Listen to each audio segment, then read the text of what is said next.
Good evening, everyone. Welcome to the Voice of College Football. Maybe we'll set a mood and leave these lights off. They sure have been in my eyes for hours, and it's kind of nice not to have them on. We've been here recording. We've been here live streaming for hours and hours and hours and hours, basically since 4 p.m. Eastern time. So for 5 consecutive hours, even before that, as we recorded the Michigan podcast earlier today with Steve Dace from Michigan Podcast. So we've been here for 6 consecutive hours already sitting in this chair. So, man, I am tempted to stay in the dark here. We may do that tonight. How about that? Welcome into the Voice of College Football. And yes, we are delivering predictions tonight. We put our neck on the line. We do it every year here at the Voice of College Football and deliver our season predictions.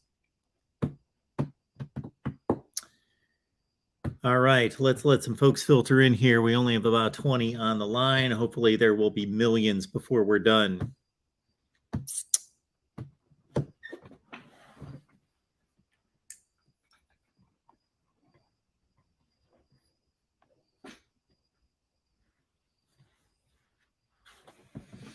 Let's do that. That'll work. All right, folks, check out the helmets.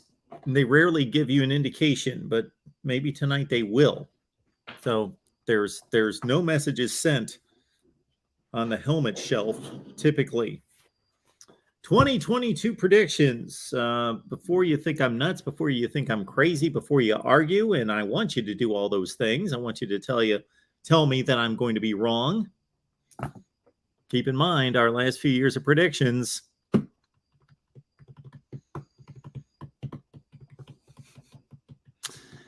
Sat here 1 year ago and said, looks like an Alabama-Georgia national championship game. Was that some kind of great visionary act on my part? Of course not. A lot of people said that. But at the same time, it was right. Alabama and Georgia in the national championship game.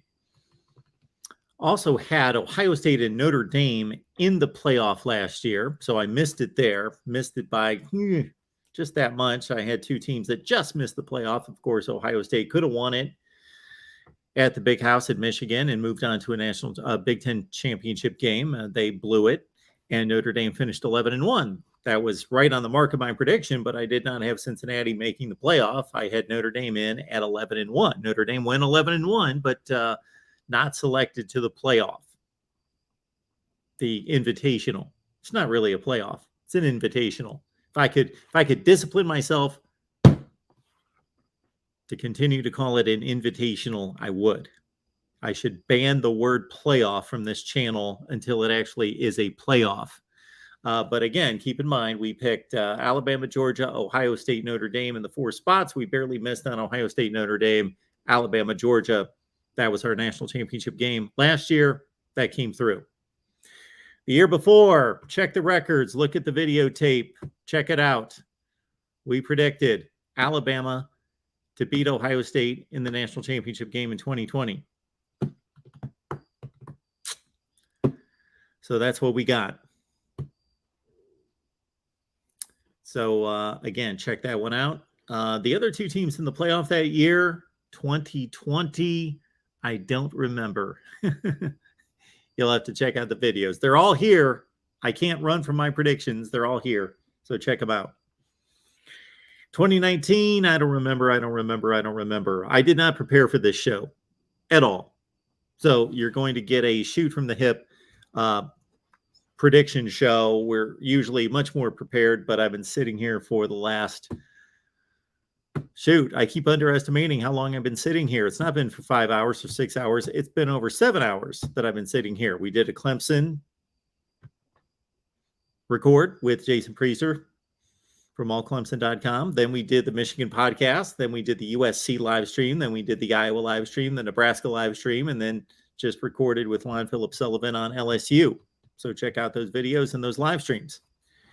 So I've not prepared any graphics. I had intended on presenting the conference breakdowns through the national championships via graphics so you could follow along, but sorry, didn't do that. I don't have a graphics department, and I wasn't going to sit here and type for 45 minutes and have the show be late by that much. So you get what you get. You got to actually listen to me tonight. Because the last couple of years, I took the time to build graphics and display the predictions graphically. But again, you're going to have to listen.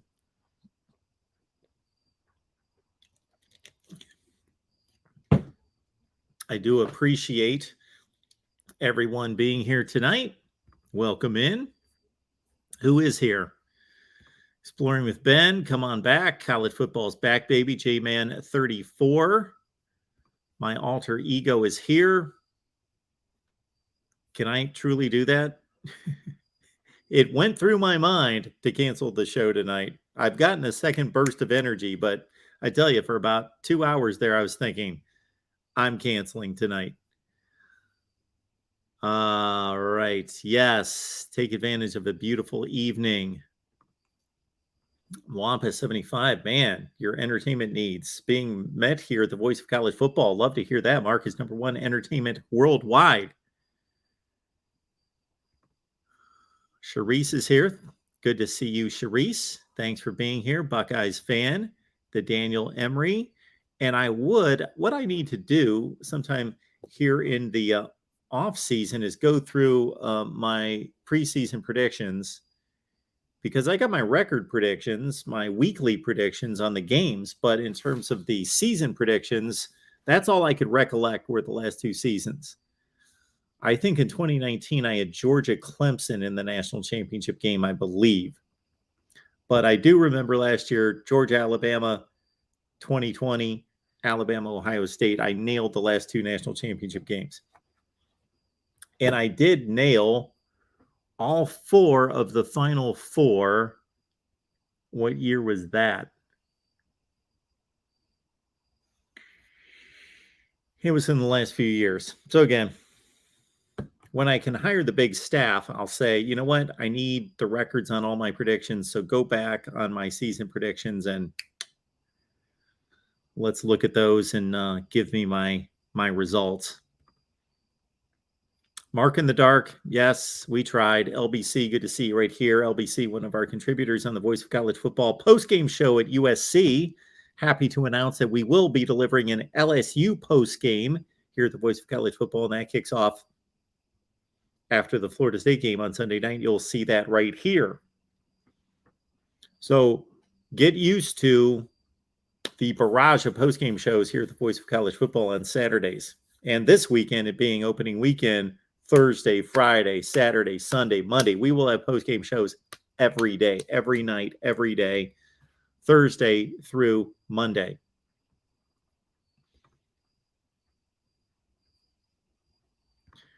Mark After Dark or In the Dark. Will Pitt make the playoff? You will find out. It's just me, Tim79. Yes, I've got a name that rhymes with Park and Dark. We do know that.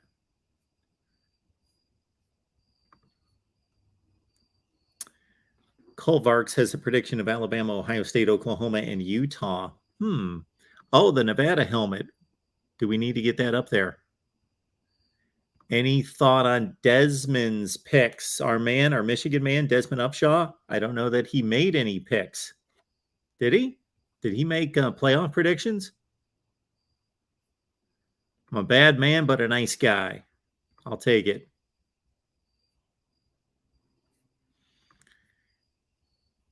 The Daniel Emery.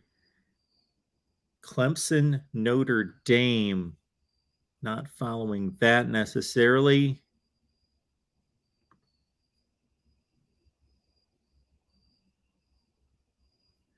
Tim's here. Tim, part of our USC postgame. I cannot be any more happy or hyped about a postgame show than USC postgame with Tim, Tony, and Rick. That's going to be phenomenal. Catch them after the Rice game. Matthew, thank you so much. That's a nice thing for you to say. Appreciate that. All right, let's get to it. And again, I apologize, but I've been recording and live streaming since 2:30 this afternoon. So 6.5 consecutive hours. So I did not have time to build graphics for this. So you're just going to have to listen. Here we go. In the ACC, let's start in the Atlantic Division. Keep in mind, we're going to be here for 24 consecutive hours starting Thursday at 4 a.m. Eastern time. So in just about 30 hours from now, I will be sitting here at 4 o'clock in the morning. Be here. All right, in the basement in the ACC Atlantic Division is going to be Syracuse at 2-6, Wake 3-5, BC and Louisville 4-4, Florida State also at 4-4, NC State at 6-2, Clemson at 7-1. There you go. And again, I apologize for the lack of graphics, but that's what it's going to be there. Clemson 7-1, NC State 6-2, Florida State, Louisville, BC all 4-4, Wake 3-5, Syracuse 2-6. Okay. Overall records: Clemson going 11-1, NC State 10-2, Louisville and BC 7-5, Florida State 6-6, Wake 7-5. Sorry, I missed them. Syracuse 4-8. All right, to the Coastal Division. For as much as my gut tells me this team will blow it again and not do it, not come through, because they never do. They've done it once. Should I really pull the trigger on this one? Yes, I will. BGPO Football Funk, good to see you right here. DeAndre's going to have a post-game show with Clemson. Our guy, Eddie Craven, and DeAndre, Clemson post-game. Right, DeAndre? Right? Thank you. Post-game, Clemson, Monday night. All right, in the Coastal, Duke in last at 1-7. Georgia Tech 2-6. Virginia Tech 3-5. Virginia 4-4. North Carolina and Pitt 5-3. Miami, I said it, 6-2. All right, overall records: Miami 9-3, Pitt 8-4, UNC 8-4, Virginia 8-4. Then we got Virginia Tech 6-6, Georgia Tech and Duke at 3-9. DeAndre, thank you so much for that. Again, I'm hyped for this Clemson post game that we are going to deliver this year. We didn't have Clemson post game last year. We got it this year with DeAndre and Eddie. It's going to be phenomenal. Yep, I'm going to have Duke pulling out a conference game. Why not? ACC championship game.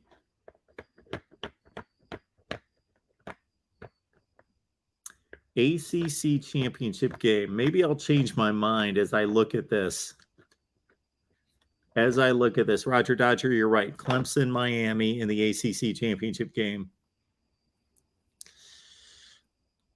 I usually deliver these picks every year, and I am just confident beyond belief. But I got to tell you, I'm flimsy on these picks. I just wrote them out. Clemson's a better team than Miami. They are a better team today. They will be a better team when they play in Death Valley. But there are upsets, folks. There are upsets. Miami 30, Clemson 27. ACC championship game knocks Clemson out of the playoff. There you go. On to the Big 12. Here we go.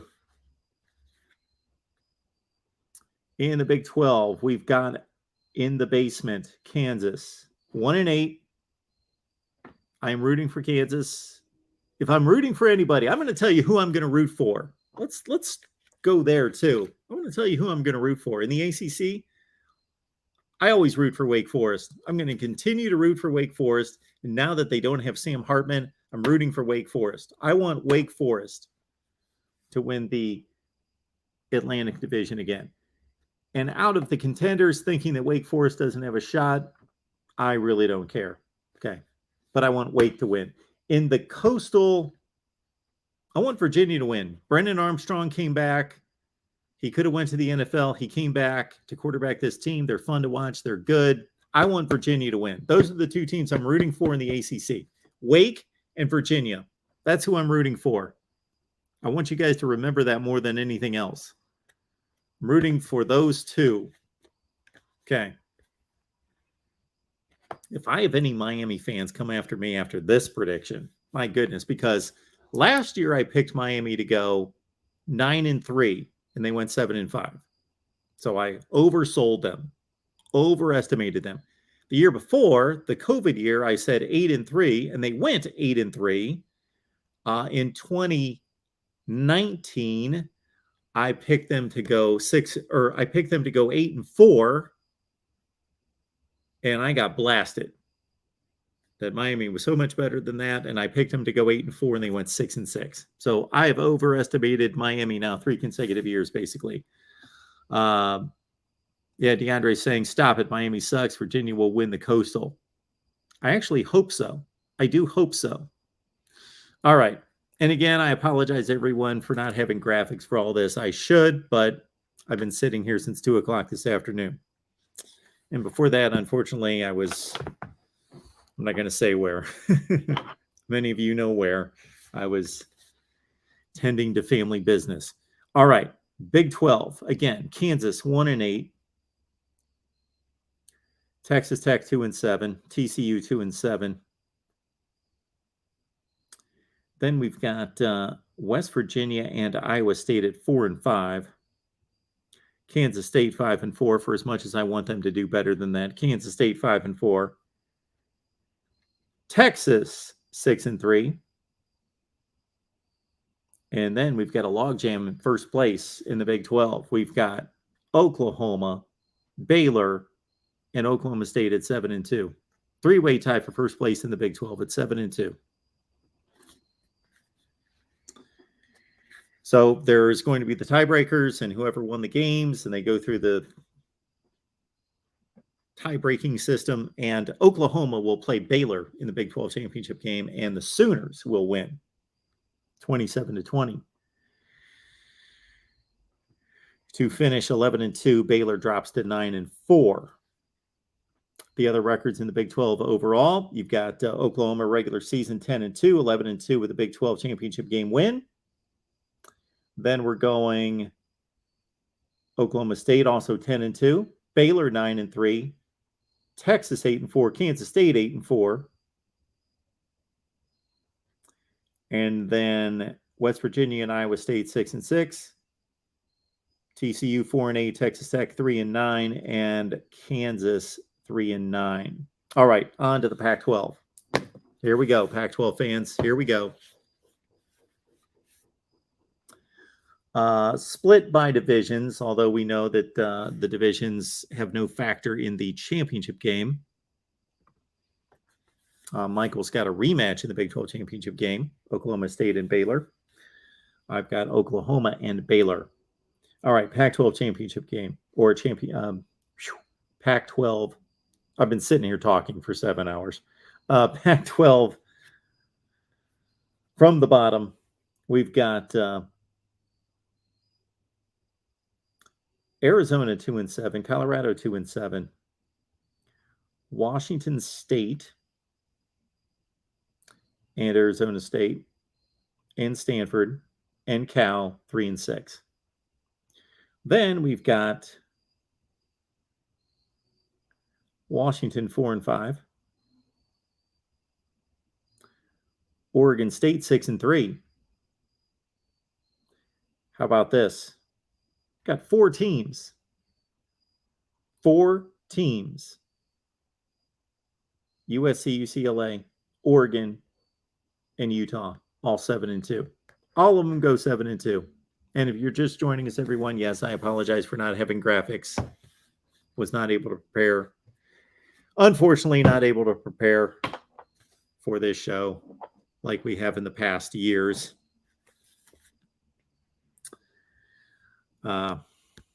We've been on the move since like 8 o'clock this morning. So unfortunately, no graphics. 4-way tie at the top of the Pac-12. Utah and Oregon will go to the championship game. Yawner, we saw that last year twice. We don't need to see it again. And Utah wins again, 30-20. So Utah finishes with a regular season record of 10-2, 11-2 with a conference championship win. And then we've got UCLA 10-2, Oregon and USC 9-3. We've got Oregon State 8-4. Those are the only teams going to bowl games because we got Cal and Wazoo at 5-7. Oh, Washington 6-6. Cal and Washington State 5-7. Arizona State 5-7. Stanford 4-8. And then Arizona 3-9. Colorado 2-10. Okay, on to the SEC.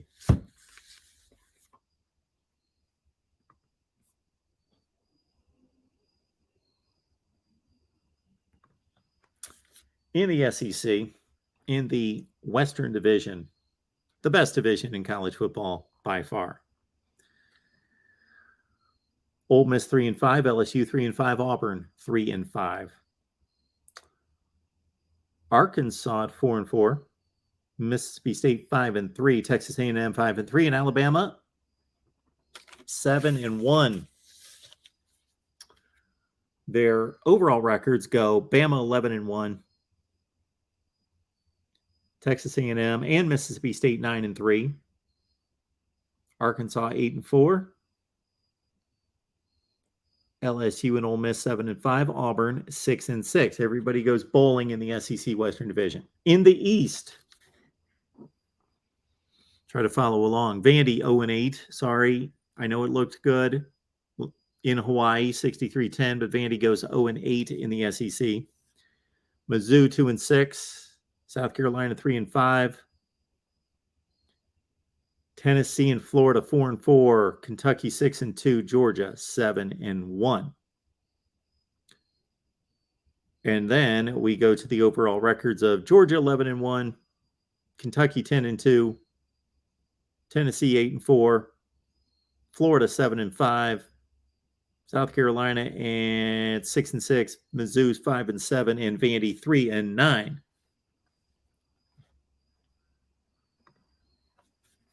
A little bit of a hunch there, El Duque. Mississippi State has a big year. All right. We've got, who else are we hearing from? The Biscuit says Bama 11-1, then LSU at 9-3. Yes, to real. 9-3, Mississippi State.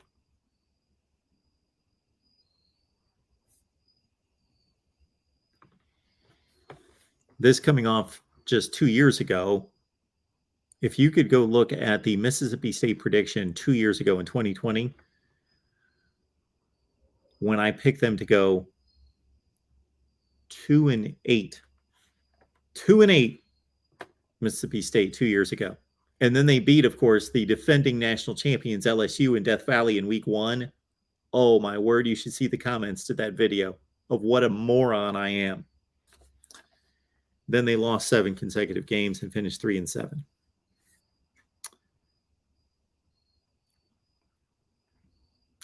All right, now we got the Big Ten. Big Ten West. Illinois 2-7. They got the big win against Wyoming last weekend, but 2-7. Northwestern and Purdue Nebraska and Northwestern at 3-6.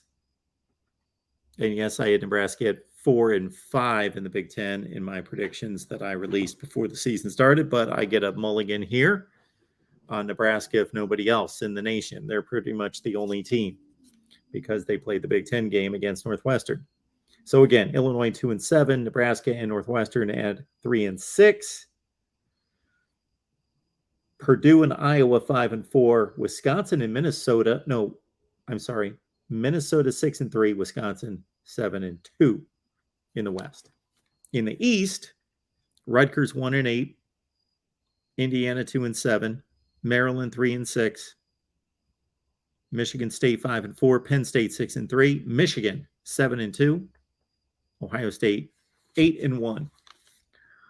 Buckeyes go 11-1, Michigan 10-2, Michigan State 8-4. Penn State 9-3, Michigan State 8-4, Maryland 6-6. I hate doing this without graphics.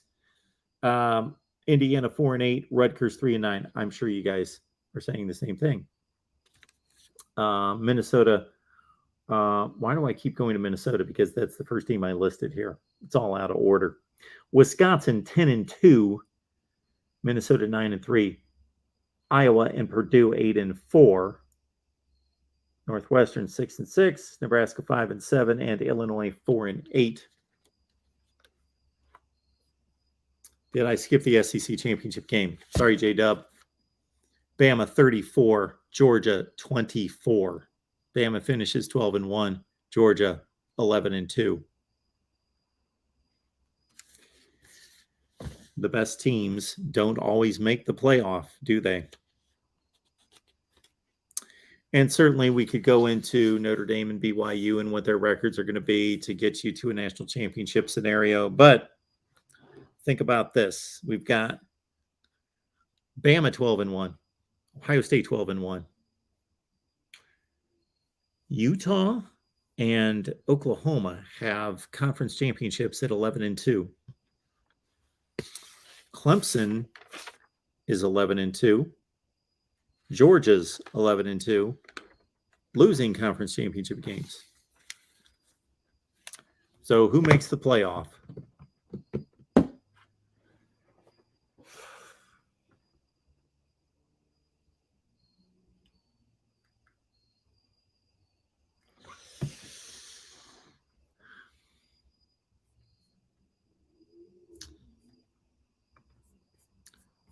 You know what? We'll throw up. We will throw up on the screen here. No, not literally. We will enter onto the screen your two playoff results.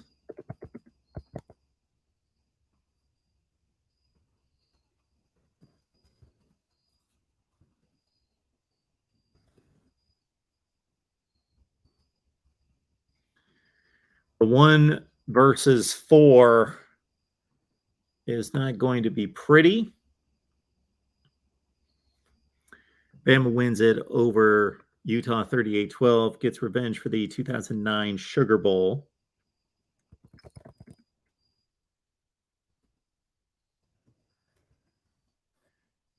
And then we've got Ohio State and Oklahoma, a blue blood 2-3 game.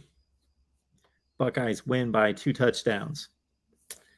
And then in the national championship game, that Ohio State defense is better. Not good enough. Alabama's got the most complete team in the country. Later this week, I hope to release, probably during the marathon, or maybe I'll do it tomorrow. Maybe we'll be here all together tomorrow night, and I'm going to release my 1 through 130 rankings. And I know that when people put together my playoff selections versus my rankings, they're going to say, Mark, what are you talking about? How are they here and they made the playoff? Or they're here and they did not make the playoff? Because the 4 best teams don't always make the playoff. All right, maybe we'll pull that together tonight.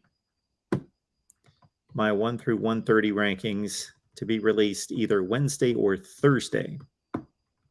Got a 24-hour marathon. There's the workshop right there. We got a 24-hour marathon. I'm going to work on my 1 through 130 rankings during the 24-hour marathon because I already know my top 3. I already know my top 3 in my 1 through 130 rankings, and they're not sitting right there.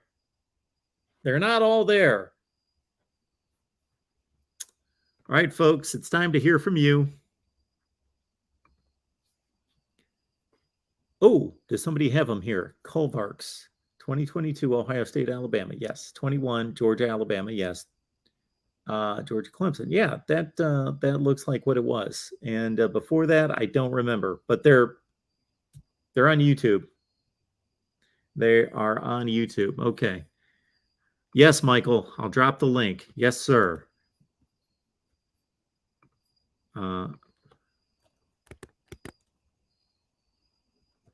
And Michael, be kind to me because remember, who else besides me had Purdue ranked in the final 2021 rankings? Besides me, who had Purdue like 17th in the country. All right, I've dropped the link in the live chat, so please join me. Those are the predictions. And I started this process not even thinking that I would have those final two there. No, I know who I think are the four best teams in the country. I know who I believe are definitely the three best teams in the country.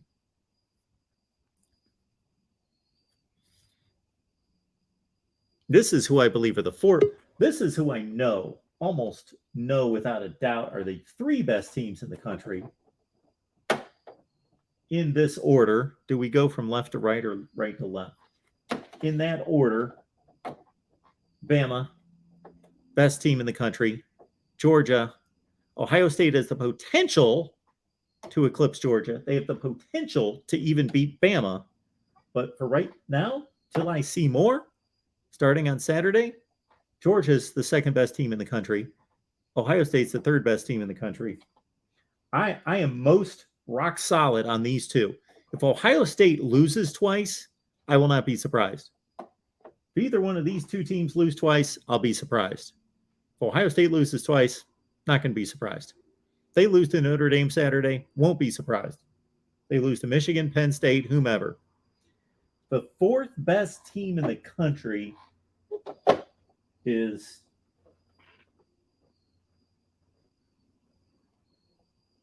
probably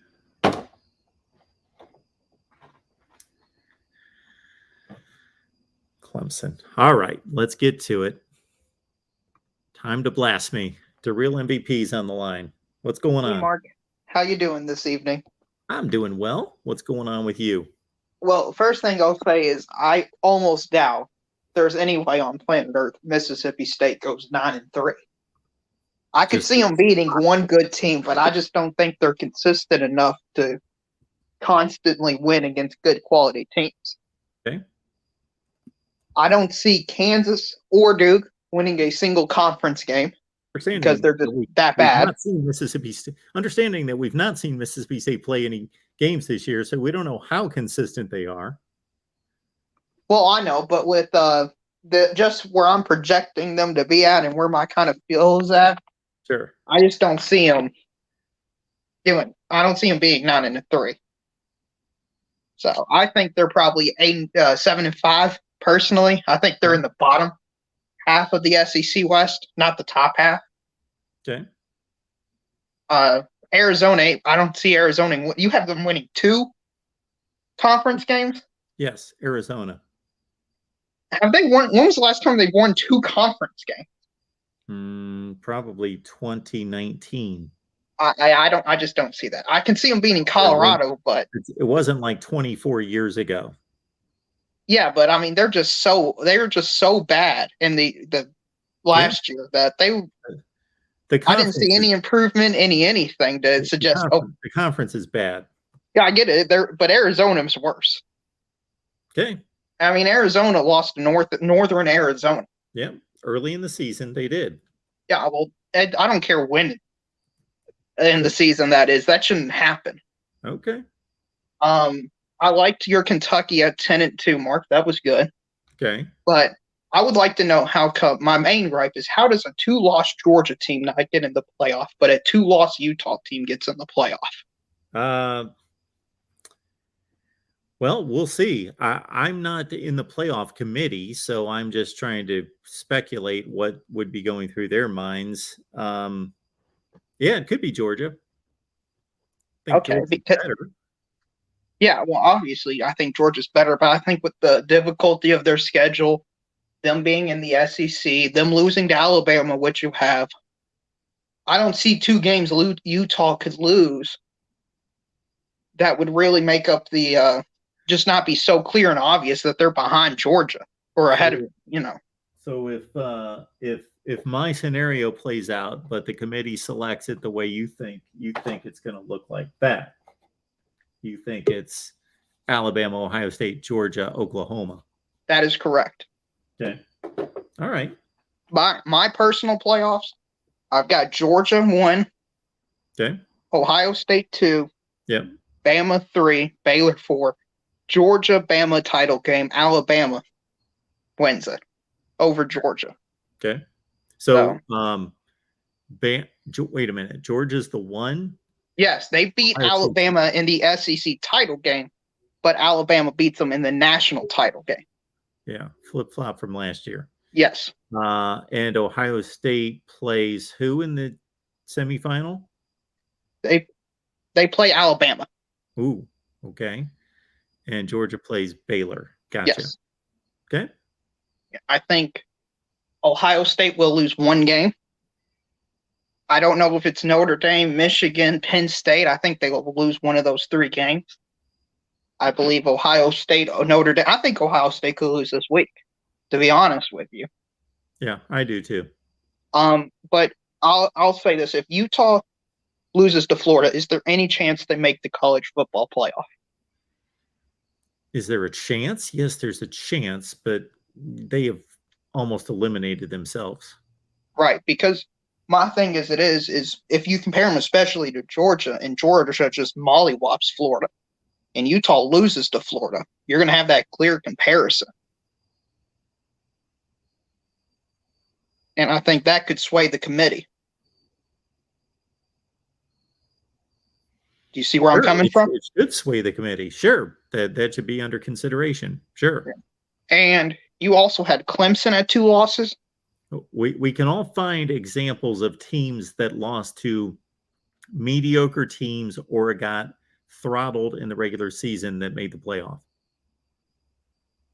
I understand that, but if you have, usually they don't have a comparison between the 2 teams. If there's a debate, usually one team loses really badly versus another team loses close. I think in this case is different because Georgia would beat Florida, but yet Utah would lose to Florida. So they play the same team in the same year. That's got to matter. Because otherwise, why are we playing these games? It's kind of like last year with Oregon, Ohio State. If we're not going to give Oregon the credit for beating Ohio State, then why schedule the games? We're playing the games to make money on television, and then the committee's going to select whatever they want anyway. Well, I would like to hopefully think that's not the case, Mark. I would like to be blissfully ignorant away from that fact, but I think you're right. What was the hardest team for you to make your record prediction on? Which one was the easiest? Let's start there. I become less and less confident doing this every year, and I give it less and less time. I pretty much just wrote these out. I looked at every schedule, looked at the schedules, and went through them. Who was difficult? Well, I've got about as much confidence in Miami as I should have, which is practically 0. So there you go. If they played in any other division practically in football, I would not have them winning the division.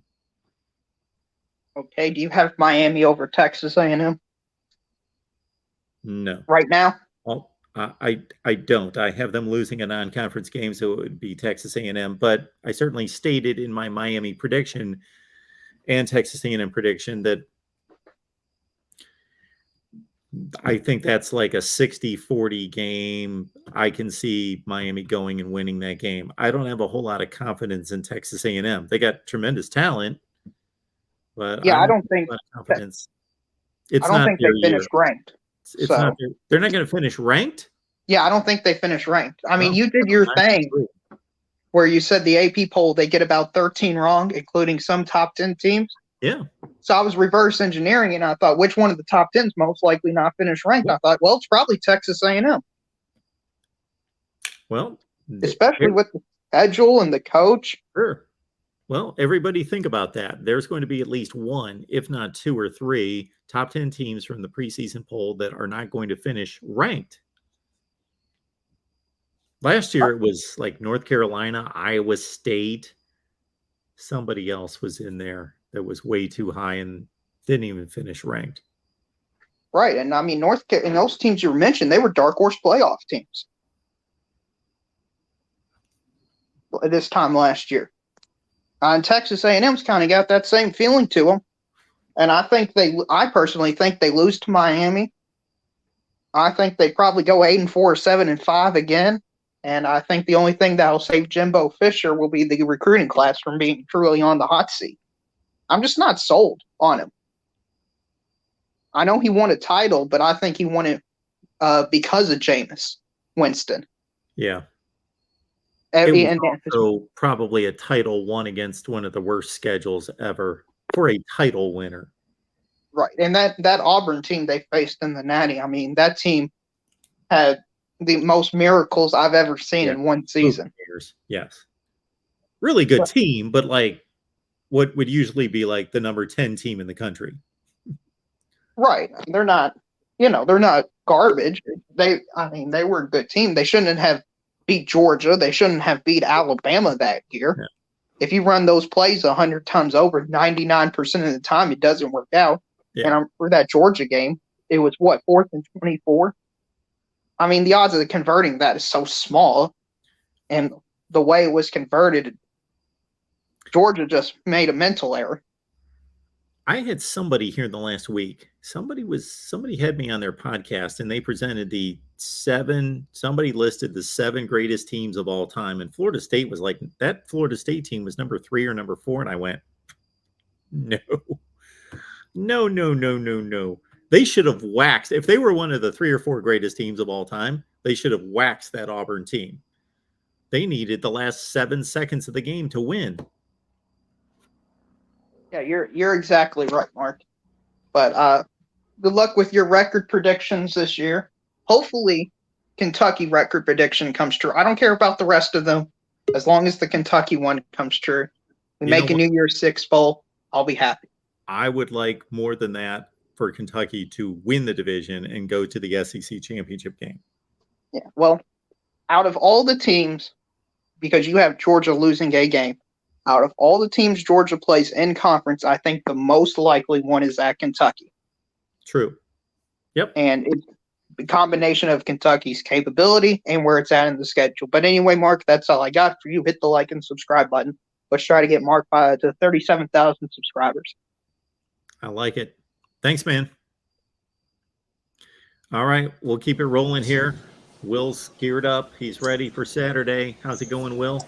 Mark, I'm getting more nervous by the day, honestly, for the game. Well, of course you should. It's a huge opponent, difficult environment, the whole deal. But at the same time, hey, you've got a shot. You've got a better shot than Vegas believes you do. I want to give you some of my predictions for the division. Sure. ACC, of course, I have Clemson, the Coastal, but I have a weird gut feeling that NC State's going to do it. But I have no faith in Dave Doran, so I'm just going to go with Clemson. Okay. And then in the Coastal, I have absolutely no faith in Miami, so I'm going to pick Pitt. UVA could win it as well, but I have no faith in Miami. Okay, Clemson, honestly. Pitt. Yeah, and Clemson to win. All right. I have Clemson going, I think they'll go 11-2. Okay. And then Big Ten, I have Ohio State to win the Big Ten East.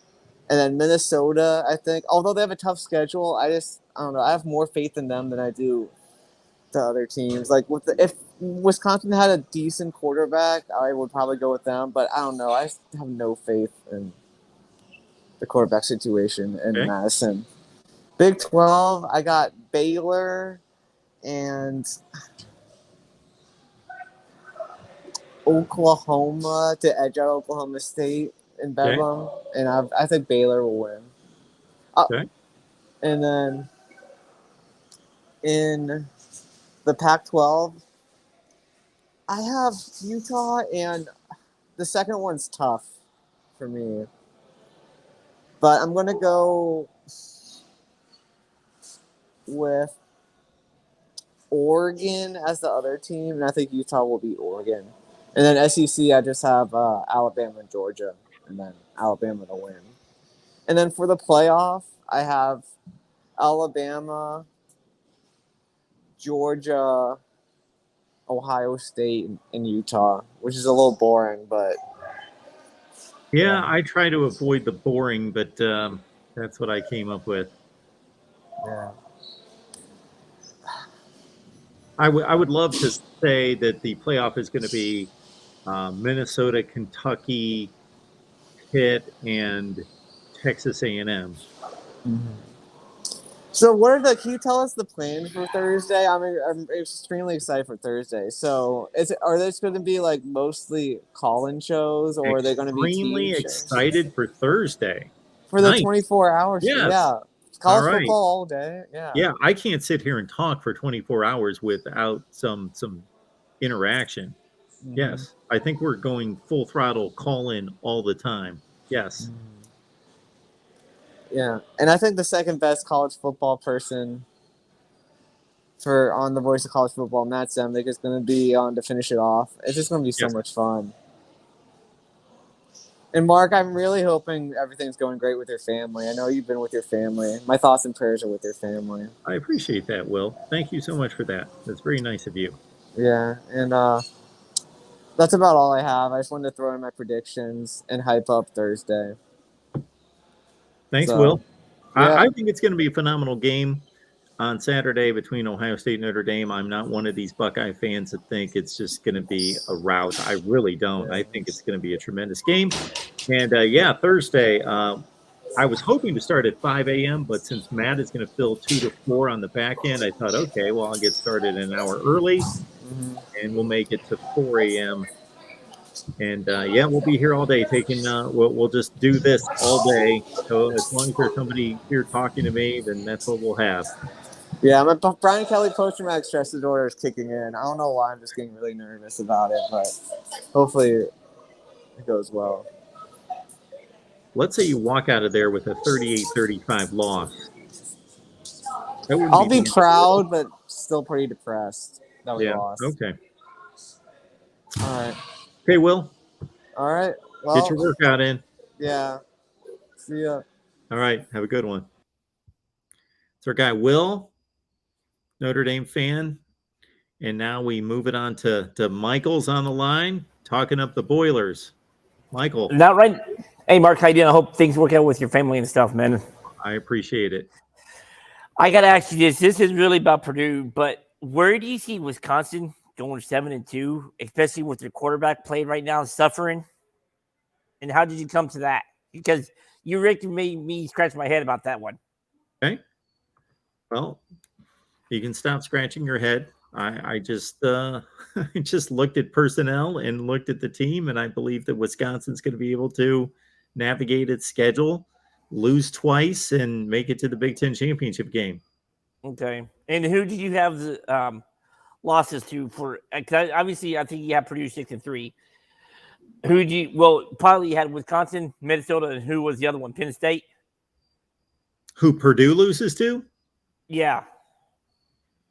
Well, I didn't necessarily predict the losses, although if you put things together, of course, you have to a certain extent, you can figure out the losses. So I don't have a specific 4 that I've got Purdue losing, but some semblance of Iowa, Wisconsin, Minnesota, all sorts of different teams. I forget who they've got in the other division to play, but I was just wondering and stuff like that. I mean, it could happen and stuff, but I'm really waiting for Thursday night. I wish it was tomorrow instead of the next day and stuff. But no, I was just wondering because I mean, like, yeah, it can happen, but I'm thinking unless they could then Wisconsin's backup quarterback in he out for the season now. Yes, Chase Wolf. So I wonder who they got if Mertz goes down. Yeah. Well, then my prediction goes down the tubes. But I'm not predicting here to predict injuries. Sure. So.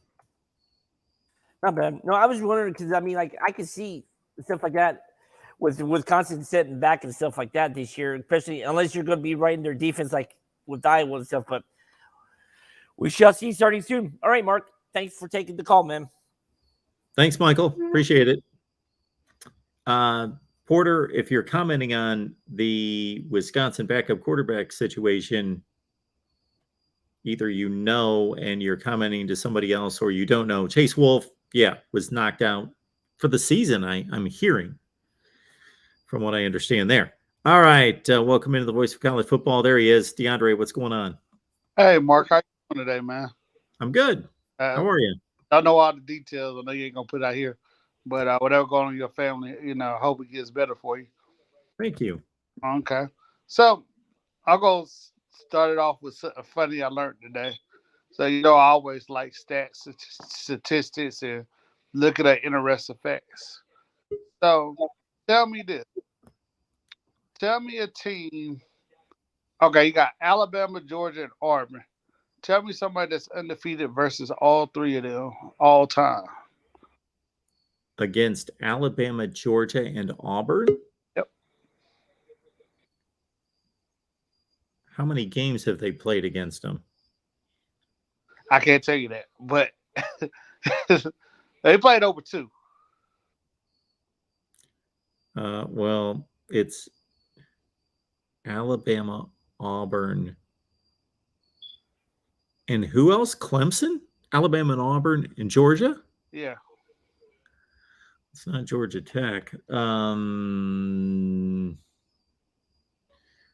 It's nobody in the SEC. Auburn. Are they in the Power 5? No, they should be, but they're not. They should be. Well, it's probably. Is it Houston? No.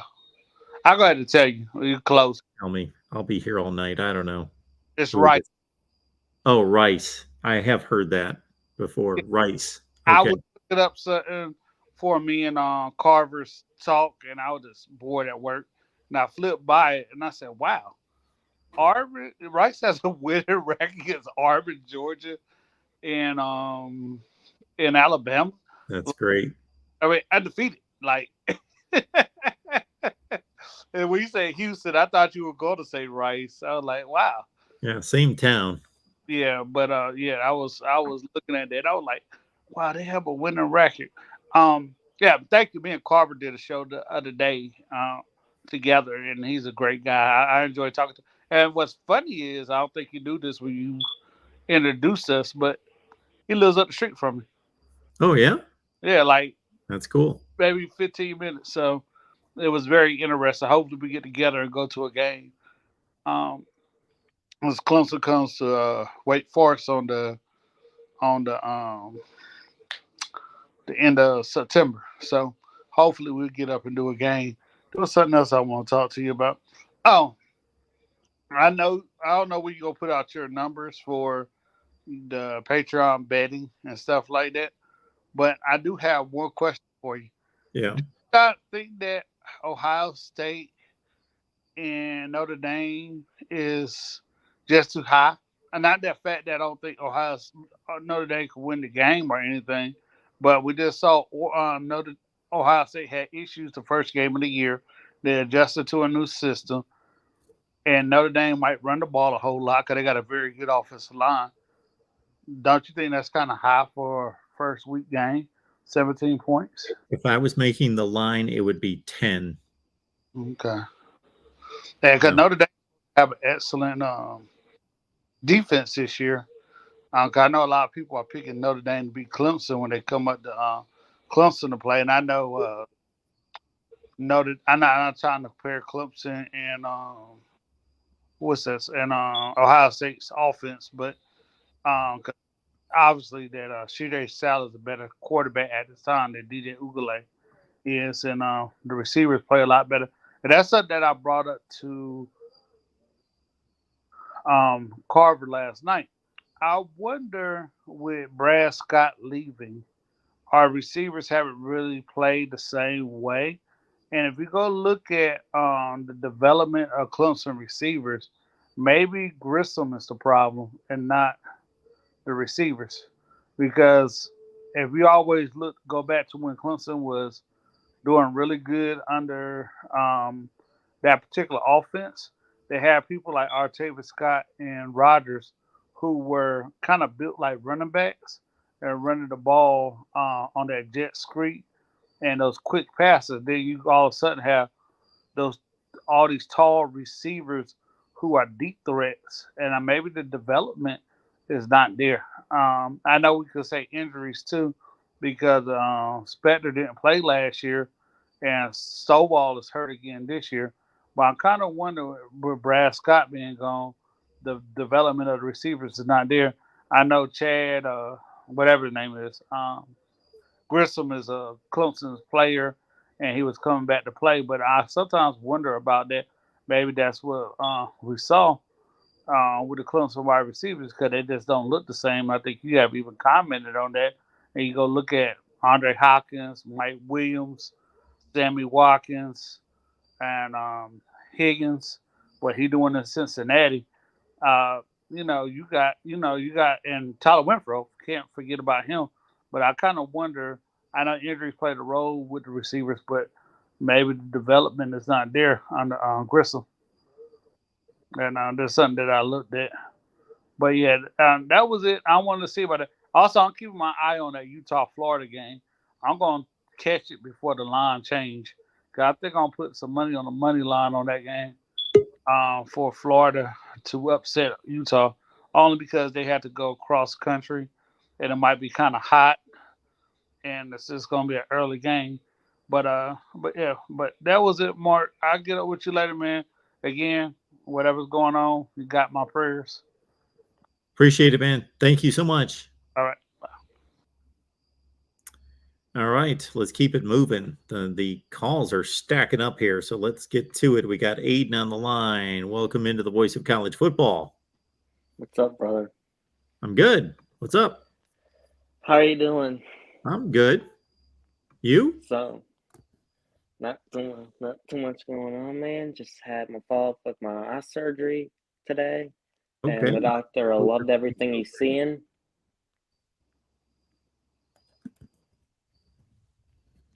We hope that everything works out there. No, the eye doctor loves everything he's seen so far, so everything's working out fine. Good. But anyway, I just wanted to come on and let you know one of the little problems I have with the committee and the ranking system. It's that sometimes I feel like that you literally have to lose for them to even consider moving you down. Like, I don't think Ohio Are you State, talking about the polls or are you talking about the committee? Those are two different both things. of them. Both of them. Okay. Because, I mean, I don't think Ohio State, at least the first 3 weeks of the season, kind of was a top 10 team because, I mean, they lost to Oregon and then they really struggled against whoever they had the next week and they just pulled away in the fourth quarter. But, I mean, there were obvious struggles, in my opinion, that I think a top 10 team shouldn't have.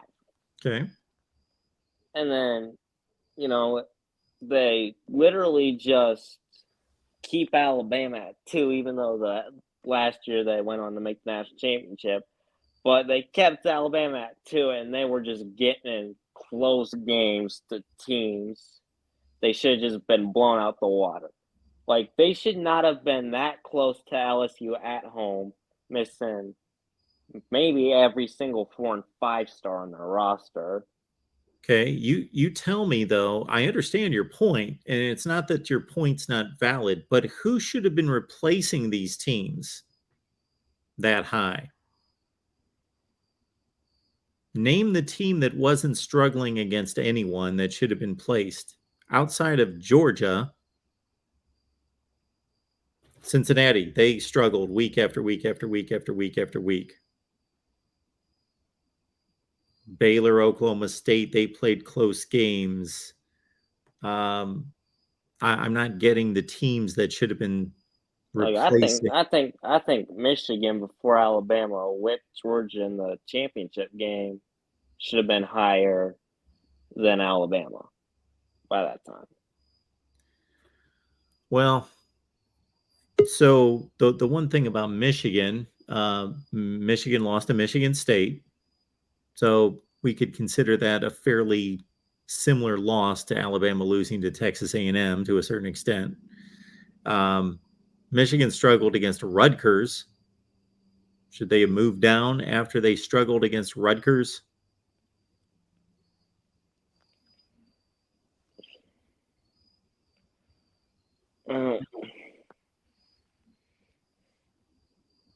Like,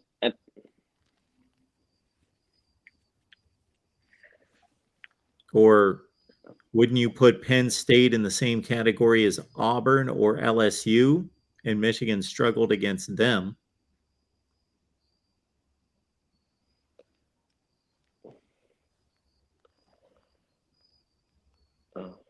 you got me there on that one. We'll give you that. All right, Aiden. Well, I appreciate you calling. Anything else here? One more. I want your thoughts on this. Sure. I think BYU could upset Baylor in week 2. They've got that game at home, right? Yeah. Yeah, they sure could. And the main reason why I think that is because BYU returns all 11 starters on its defense, while Baylor's still working in some new receivers and running backs. Yep, this is true. You've done your homework. That's good. Yeah. It's not. I mean, I love Dave Aranda as their head coach. I mean, I love them defensively, especially on that defensive line. But I wonder if the game gets close, can those receivers get open for Blake Shapen to make plays? I hear you. All right, Aiden. Thanks for bringing up a under the radar game that should be a really good one. Baylor BYU. We'll be looking forward to that one. Aiden, call back anytime, man. I probably will sometime during that 24-hour stream. Yeah, we'll be here. We'll see you then. Yeah, you might have a rough one. Well, I'm gonna get some relief. Don't worry about me. I won't, but all right, Aiden. Certainly be keeping you in mind with whatever's going on with your family, brother. I appreciate that, sir. Thank you so much. Have a good day, man. All right. We better keep it moving here. We're stacking up the calls here. Hunter, how's it going tonight? Good, Mark. How are you? I am doing just fine. Good, yeah. Prayers out to you and your family for whatever's going on there. Thank you. I appreciate that. Got an interesting question here. How do you think, or what did you think of the hire of the Ohio State defensive coordinator from Oklahoma State? Well, I didn't really measure it against what other coordinators could have been hired. I evaluated it on face value, and I thought it was a really good hire.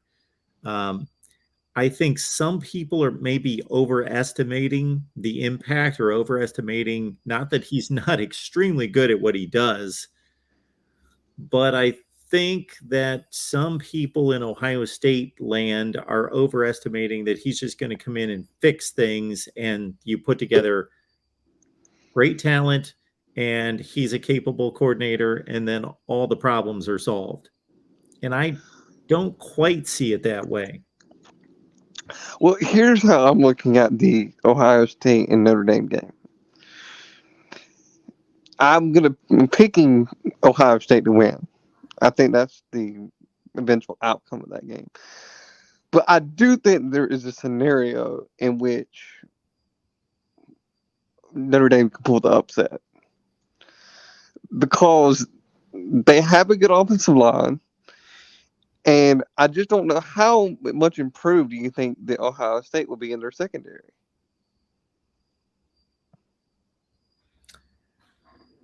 Athletically, they're not going to be much improved. They're pretty much the same players. They do get back a safety in Josh Proctor, who was a really good player who missed all of last season. And that was a key component to Ohio State's defensive struggle. So they put a lot on I forget what the name of the safety position is. It's like a bullet Money, position. I'm sorry, what's that? money. I think they call it a bullet position, regardless of what it is. Maybe. They lost their starter there, and they were extremely thin, and they put a player there, Bryson Shaw, who's now at USC. He was not ready for that. And so all he did was misdiagnose plays, be a step slow, and not be physical enough. He basically couldn't fill any component of that role, and that really hurt. I think that can cause y'all some problems if that's not fixed. Because I just don't see it when you get into some of these teams that are better, have a better passing offense, that you don't get tripped up somewhere along the way if that's not improved. And I thought that was part of the problem of why y'all lost to Michigan, is because the secondary just wasn't. I'm not gonna say they weren't talented. I mean, of course they have talent, but they just didn't play up to the way that you would think they would. Man, I'd have to go back and watch that Michigan game, or even just look at a box score, but I don't remember Michigan's passing attack really hurting Ohio State much. No, I mean not in the overall sense of the game, but there was definitely some plays. I rewatched it the other night, and there was two distinct plays where there was passing plays, and the secondary didn't show up to do that, to fill that gap, and or to play to the best of their ability that they probably could have. Yeah, I don't know much about this guy. All I know is he's from Oklahoma State, and I've heard very high praises of people that really think he's, like you said, there might be some over expectation there. That, I mean, unless you're, and I'll get your take on this, because I know kind of my theory on this, but why do you think it is that these coordinators are able to come into Alabama almost year in and year out and still be able to produce championship winning teams? That is part of the Saban genius. There is some way that he knows how to take what he does well and what he knows and fit them into his process without interrupting his process, but also magnifying the strengths and the abilities of the coaches he brings in, because he definitely allows them to shine as, when he utilizes their expertise, but he somehow, it's like, man, I don't know how, I'm not great at analogies. Some people rip off analogies, and I'm not that guy. But where you have like the structure in place, and it's like 90% of what you do, and you always do that, but then you are able to bring in, the salesperson to the sales department that just provides great ideas that are going to just make what you do even better. And then you bring in the accounting person that's just, gonna you're 98% efficient, but they are able to see the T's that weren't crossed and the I's that weren't dotted to another level and tighten you up even more. And you were just able to function in this structure that moves on every year. But then you take these coaches, you take a Lane Kiffin, you take a Bill O'Brien, you take, and you're able to enhance what you do with what they bring, and you get even better. Well, my theory on this, and I'm similar to yours, but I think what it is Nick Saban had these systems. I don't think he. So, for example, in the defense, yep, there is a base defense that he is in set up, sure, and then he lets the coordinators, whoever that is, figure out how they want to utilize inside that base defense. And I think that he just has a system that he has set up, and he just, while he lets them do something that they do their own thing, but they're not gonna get out of out of bounds of the system that he's already has set up. But anyway, one last thing. Every year this happens. This happens where you'll hear some commentator in the media say how they won't never say it publicly or reveal who it is. But I've heard this again this year, somebody saying that Nick Saban is overrated. Now, I'm an Alabama fan and I am biased, but I don't think anybody in their right mind really believes that.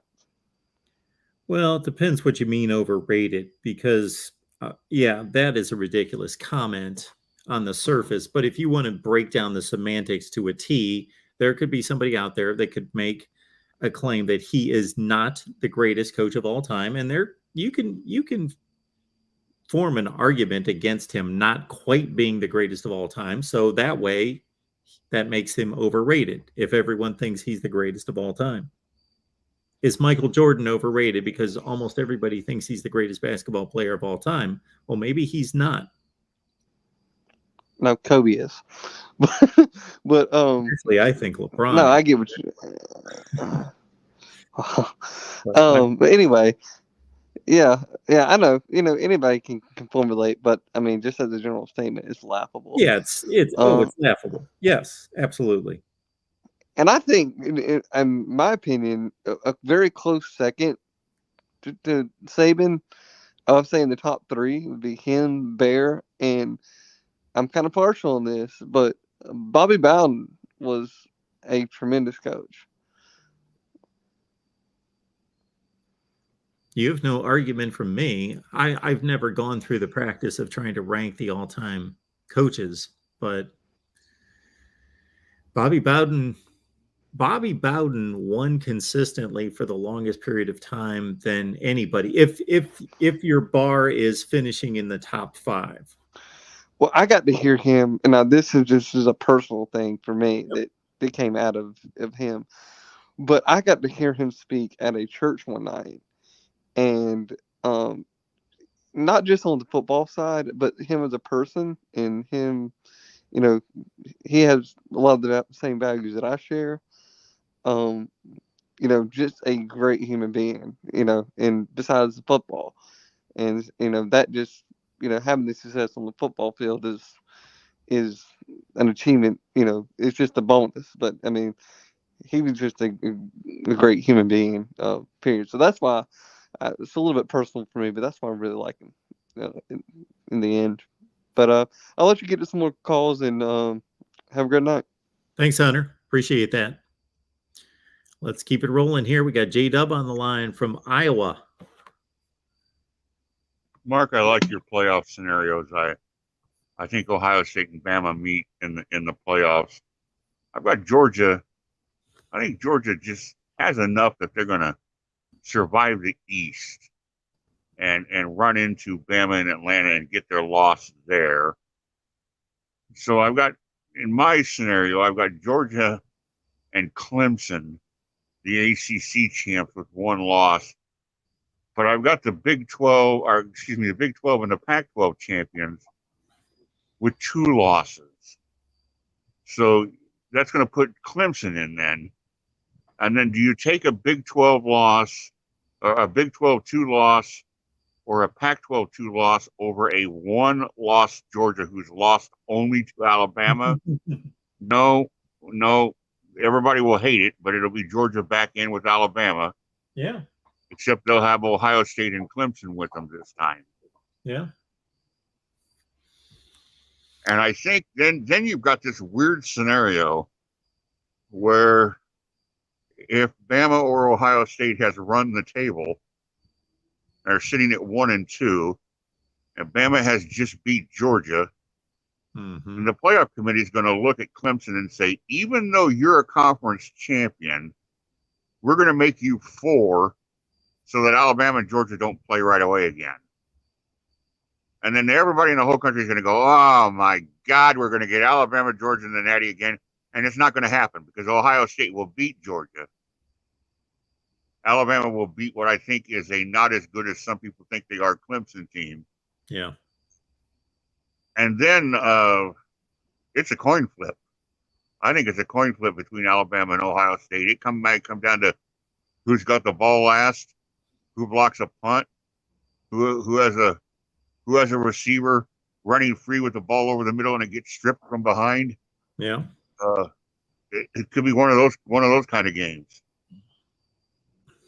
But I think like you do that there's the three, and then there's a couple other teams that are hanging around 4, 5, 6 or whatever. I'm not in love with Notre Dame. They've got skill.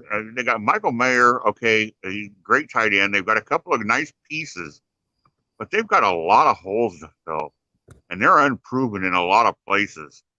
And I think Ohio State might just put a number on them. And I could see Notre Dame real easily going 9-3. I mean, I think they're, yeah. I'm not as high on them as some people are. I don't understand why. I don't know why. Maybe they think, well, they see the Golden Hats or whatever. I don't think Notre Dame can beat Clemson. I don't think they can beat Ohio State, and maybe somebody else, USC or just somebody else that dreaded that one game, that everybody seems to have on their schedule shows up. I don't like predicting teams to go undefeated because I always think you can have that one week where somebody's they're gonna play their game of their week, and you're not gonna, the game of their year, and you're not gonna have your game, you're not gonna have your A game, and somebody's gonna get you. But I just think that the difference, after having said that, is that there are some teams, and we saw it last year with Alabama against LSU, against Tennessee, against Arkansas, against Auburn in the Iron Bowl, where Bama didn't play sharp, but they were still talented enough to win the game. Mm-hmm. I think that's what separates Alabama and Georgia and Ohio State. You have to bring your A to beat them, but they don't necessarily have to have their A going to beat you. Would you agree with that? Oh yeah. You need to have, like, if you're Notre Dame's going to need to play an A, and I hope Ohio State's playing a C game on Saturday. Sandra just posted a comment here. We put it on the screen. Now, wouldn't this be an upset of upsets? She says that Alabama and Ohio State are both going to miss the playoffs.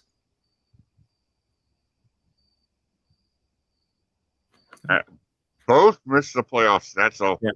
That I'd like to see how that scenario would play out. That would be something. It would probably drive the country. The country would probably love it as a whole, but I'm not sure how. Have both of them completely missed the playoffs? That means there's some undefeated conference champions, there's some one-loss champions, and Bama and Ohio State both have 2 losses somewhere along the way. You could probably get some pretty good money in Vegas on that. Yeah, I don't see it, but I would love to be able to come up with the scenario of upsets all over the place and figure that out. But I tried to, but it's tough to get away from those 3 teams. Well, I would just like to remind everybody that Labor Day is coming around the corner.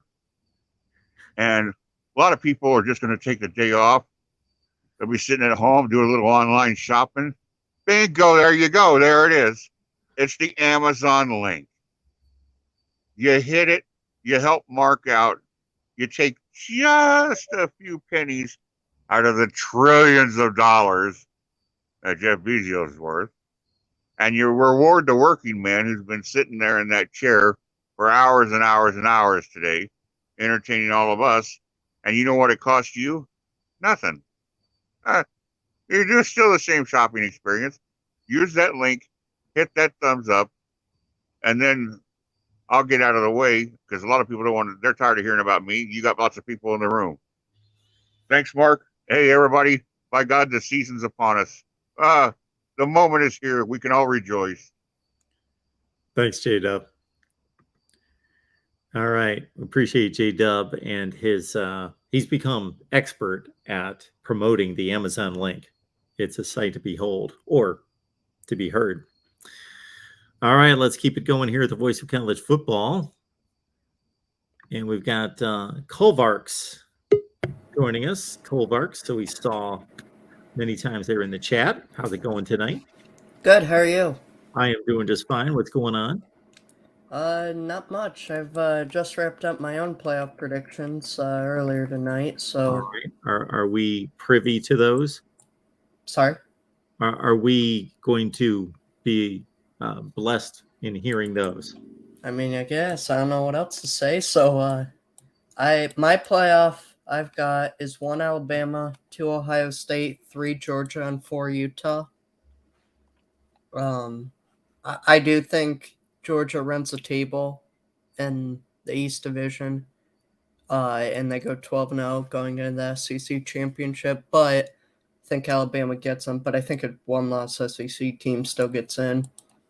But they'd play Ohio State. I think the defensive losses show, and Ohio State's offense just a bit too good. So I think they win that one, and then Alabama should beat Utah fairly easily, I'd think.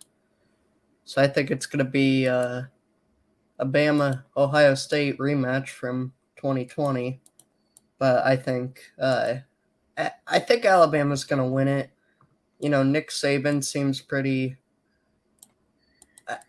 when he gets angry like this, when he, is really trying to put a team together and he's looking for revenge, we already know he is one of the greatest coaches of all time. I don't see anyone being able to beat him in the championship, so I've got Alabama winning it all. Well, let's see. The only 2 guys that have been able to beat him in the championship, at least, would be Dabo Swinney twice and Kirby Smart. And, of course, Urban Meyer would be the only other person to beat him in the playoff, correct? That would be it. That's your roll call. Mm-hmm. Yeah. Well, they've made the playoff all but 1 year, so... Yeah, so we've got 7 years of playoffs for Bama. Yeah. Lost to Dabo twice, Kirby and Urban Meyer once. So that's 4 losses and 3 titles. Yep. There we go. One question for you. Did you go over any New Year's 6 bowl predictions? I have not. I guess if I looked at my standings and my records, then I'd be able to slot those, but I have not. Yeah, so I went ahead and made those. Okay. My Rose Bowl's Michigan and Oregon. Sugar Bowl's A&M and Baylor. Orange Bowl's Clemson and Michigan State. And then Cotton Bowl's Oklahoma versus Houston. I do think Houston's the best team in the American, and I have a strong feeling that whoever comes out of the American will end up getting that Group of 5 bid. So I'll take them in that one. Who do you have as the top Group of 5 team? Can't say I've really given it that much thought. I know that I don't know that Houston's the best team, but they don't play Cincinnati or UCF, I believe, in the regular season. Correct. And really don't have a tough non-conference game. Who do they have? Texas Tech, I believe. They have Texas Tech. Here, got it right here. It's not much, though. I mean, they have a much easier non-conference than UCF and Cincinnati, because Cincinnati plays at Arkansas, and then UCF has Louisville, which I think will be a fairly decent team. Let's see here. Houston. Their non-conference games are UTSA, Texas Tech, Kansas, and Rice. Okay. Yeah, I know a lot of people like Houston. Clayton Tune's back. Mm-hmm. Yeah, he's a good quarterback, and he's got some weapons.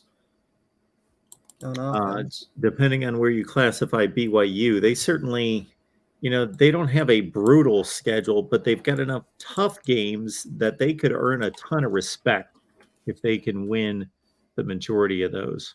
I'm not saying this is going to happen, but if BYU were to run the table, I think their schedule is difficult enough to where they would make the playoff. Well, it's tougher than Cincinnati's was last year. Definitely. I mean, they play Baylor, at Oregon, Notre Dame in Las Vegas, Arkansas, at Liberty, which Liberty is a, decent group of 5 team. At Boise State, that's going to be a tough one. Of course, they lost at home to them last year. At Stanford, ECU and Utah State will be decent. So if they were to run the table, I think they'd definitely make the playoff. Do I think that'll happen? No, I think they'll probably go 9-3 or 10-2. One question about that, though, does BYU classify currently as a Group of 5 or Power 5 in the eyes of the committee? Well, the guys at the committee, they don't need to make that declaration. Well, I'm saying, could BYU, because they have to put in a Group of 5 champion, would BYU be eligible for that spot, or would they have to be at large? They don't have to do anything right now. Are you talking about in the future? No, I'm talking about in because the playoff committee is required to put one Group of 5 team in each year. Can BYU qualify as that team? Have I missed 7 of the last 8 playoffs? I meant for the New Year's 6. Oh, the New Year's 6. Yeah. Okay. I'm sorry. I should have qualified there. Well, the committee's not involved in that. That gets turned over to the bowls themselves to make those selections on what bowl matchups they want. But that's got to be based on the committee's rankings, I believe. Yeah, they do use the committee's rankings. So I just didn't know if BYU is ranked higher than any Group of 5 champion. Would BYU be able to take that? I don't believe so. I've never seen BYU listed in any rundown of playoff scenarios in regards to what the committee has to, not the committee, but the bowl system. The BYU is just kind of floating out there, just like Notre Dame is. They're an independent. Mm-hmm. All right. Well, I was just curious about that, though, but I know you've got a lot of people piling up, so I just wanted to give a couple of my predictions. So I want to thank you once again, and sure. Appreciate you being here. Yep. Hope to see you later. All right. Straight to Ben. How's it going tonight? We don't need to have a Duck fan on here. I think it's kind of obvious. How you doing, Mark? I'm good, Ben. How are you? No, I'm good. I missed the first hour. I was doing my own little stream. Nice. How'd that go? I missed it. LBC said you are saying Oregon's going 11-1 and beating Georgia, but I know you're not delusional, so I know he's lying. Yeah, I didn't quite pull the trigger on that 11-1 season. How about 9-3? 8-4, 93. I think it's more than reasonable. I could see 10-2 even, but I think 9-3 is very, very reasonable. Got you at 9-3 with a 4-way tie for first place in the Pac-12. Ooh, that would be interesting. What's the 4-way tie? I'm going to assume USC, Oregon. Because they're no longer divisions. Yes. Even though there are divisions, but in terms of selection for the championship game, I've got USC, CLA, Utah, and Oregon at 7-2. What would be your in your mind on that, the tiebreaker? Well, it doesn't matter what's in my mind. It's the rank. I guess the rankings, right? I sure hope not. It's the rankings. I've said this many times in these kind of conversations. Here's my thought process, Ben. If I'm a conference commissioner, I think that they should be fired immediately if they're turning over their decision power to a playoff committee. The playoff committee has nothing to do with the conference championship. They should have their own tiebreaker system, which I assume that they do. I believe that they do. I would definitely hope so, especially if they're going now no divisions technically. So what would be your tiebreaker? So are you going like Oregon's losing to Utah, Washington, or UCLA's or USC's losing to Utah, like that kind of scenario? Well, the tiebreaker system in a four-way tie gets rather messy, but the first one would be if any of first you would match up their records against each other. Yep. So if one of them, let's say, had 2 wins against the other 3 and no losses, and then somebody else was 1-1 anyway, it would weed out probably 1 or 2 of them. And then your next step is to go to common opponents. So if you had a four-way tie, who do you think would be the top 2 then in the Pac-12? I've got Utah and Oregon. Oh God, total rematch of last year. I mean, I'm good for that. I mean, trust me, we want revenge, not just at home this year against them, but if we could play them again also, we'll take it.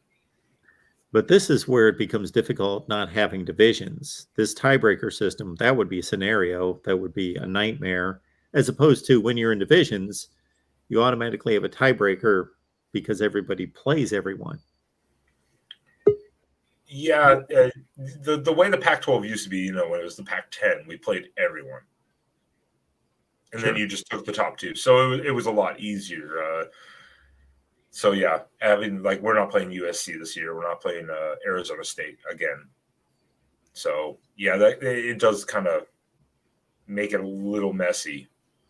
Hopefully, it won't be that complicated though. Hopefully. Why not? That'd be fun. No, we don't. The Pac-12 doesn't need more complications than it already is. I want all sorts of messes across college football. As Pac-12 fans, we would love to stop the chaos. So it would be like Oregon beating Georgia by 10 points or 14 points, and then losing again to Arizona on the road. No, and Arizona only wins 3 games this year or something like that. Well, last year with Stanford, that was a whole different disaster. That game was cursed from the beginning. Well, you beat Ohio State, who finished in the top 5 in the country, but then you lost to a 3-9 Stanford team.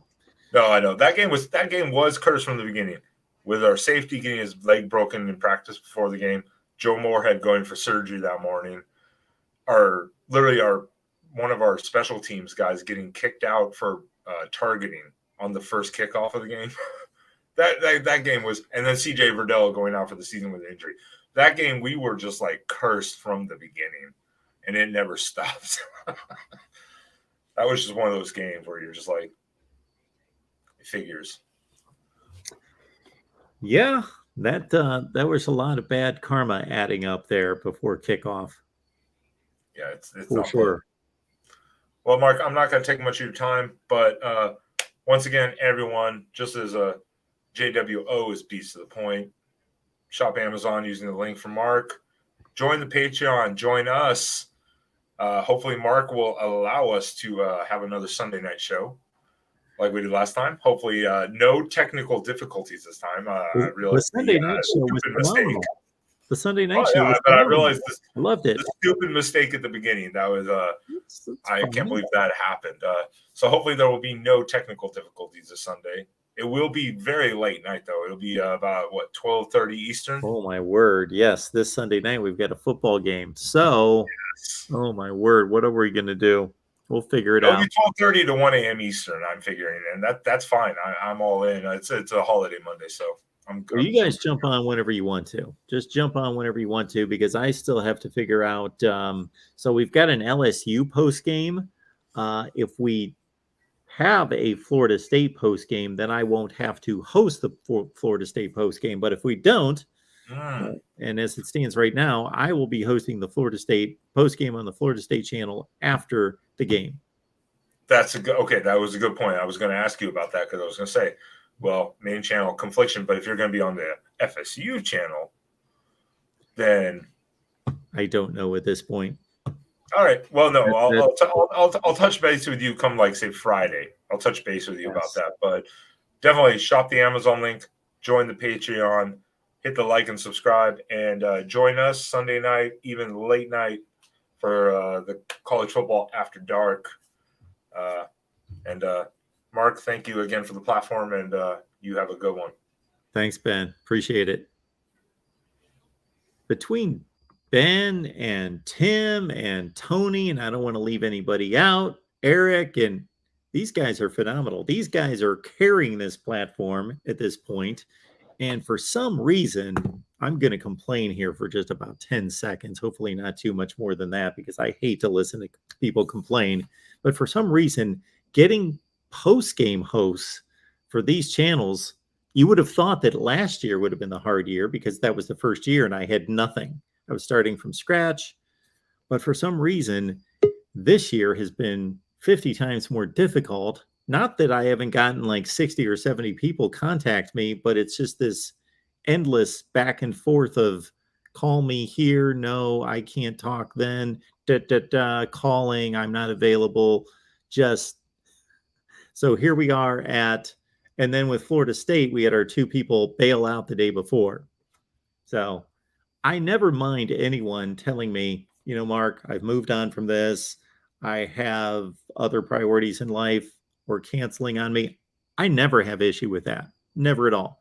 Just when people don't show up, that drives me nuts. At least cancel. So we were one day before the Florida State season, which kicked off, of course, last Saturday. And as of August 6th, I had 2 Florida State hosts. Then they never got back to me after that. Anytime I would check in, just say everything good for the first game of the season, everything good for the first game of the season, nothing. Never got back to me. Then all of a sudden they get back to me like hours before the game starts. No, we're not going to do it this year. Return a text. That's all you have to do. Return a text and say, we're not doing it. You know what? I don't care if you do it or not. Just tell me. That's all I need to know. Just and multiply that like 68 times. And that's been just the struggle of trying to put these post-game shows together. And ironically, the one guy that's waiting to talk here in just a second, Tim, these guys just pulled it together. Just came out of nowhere. Boom. Tim, Tony, Rick, boom. We've got USC post-game. Boom. Don't have to worry about that one. The other ones are a struggle. Almost all of them. All right. I'm done complaining. Here we got Christopher on the line from Colorado. Chris. Good. What's going on tonight? I just was listening to. Oh, you with us, Chris? He's gone. Well, I am sorry about that, Chris. Even though that was not me, for some reason, Chris just disappeared out of sight. Well, Chris, get back in line. Sorry about that. And we'll go to Tim. Tim, how are you? So I wasn't ready for you. Hi, I'm doing fine. How are you? I'm good. I am good. I've been better actually, but I'm doing better. Yeah, you were struggling the other night. You're still fighting it? Yeah, it's been getting better every day. So okay, thank God for that. Yeah. Don't push it. I was trying to get Tony on here with me. We were just going to try to remind people that tomorrow at 7:30 we're going to do our first ever Pac-12 preview, and then our weekly Pac-12 show. That'll be on tomorrow at 7:30 Pacific, 10:30 Eastern. Of course, obviously everyone's invited. You know, what are we calling that thing, Tim? Oh, that Tony's the brains of this operation. I'm the hired help. I'm not sure what the actual name of the show is yet. Probably something really imaginative like Pac-12 show. I don't know. That's what I'm putting on this banner right this second. Yeah. 10:30 Eastern, 7:30 Pacific time. You guys hearing this? I know you guys zone out or get into your own conversations in the chat, but listen up. The Pac-12 show kicks off tomorrow night, Wednesday night, 10:30 Eastern, 7:30 Pacific. Because there are some really good ACC show. You know, Pigskin Pete has his ACC show. Yeah. You know, there's you go anywhere on the internet, you can find SEC show.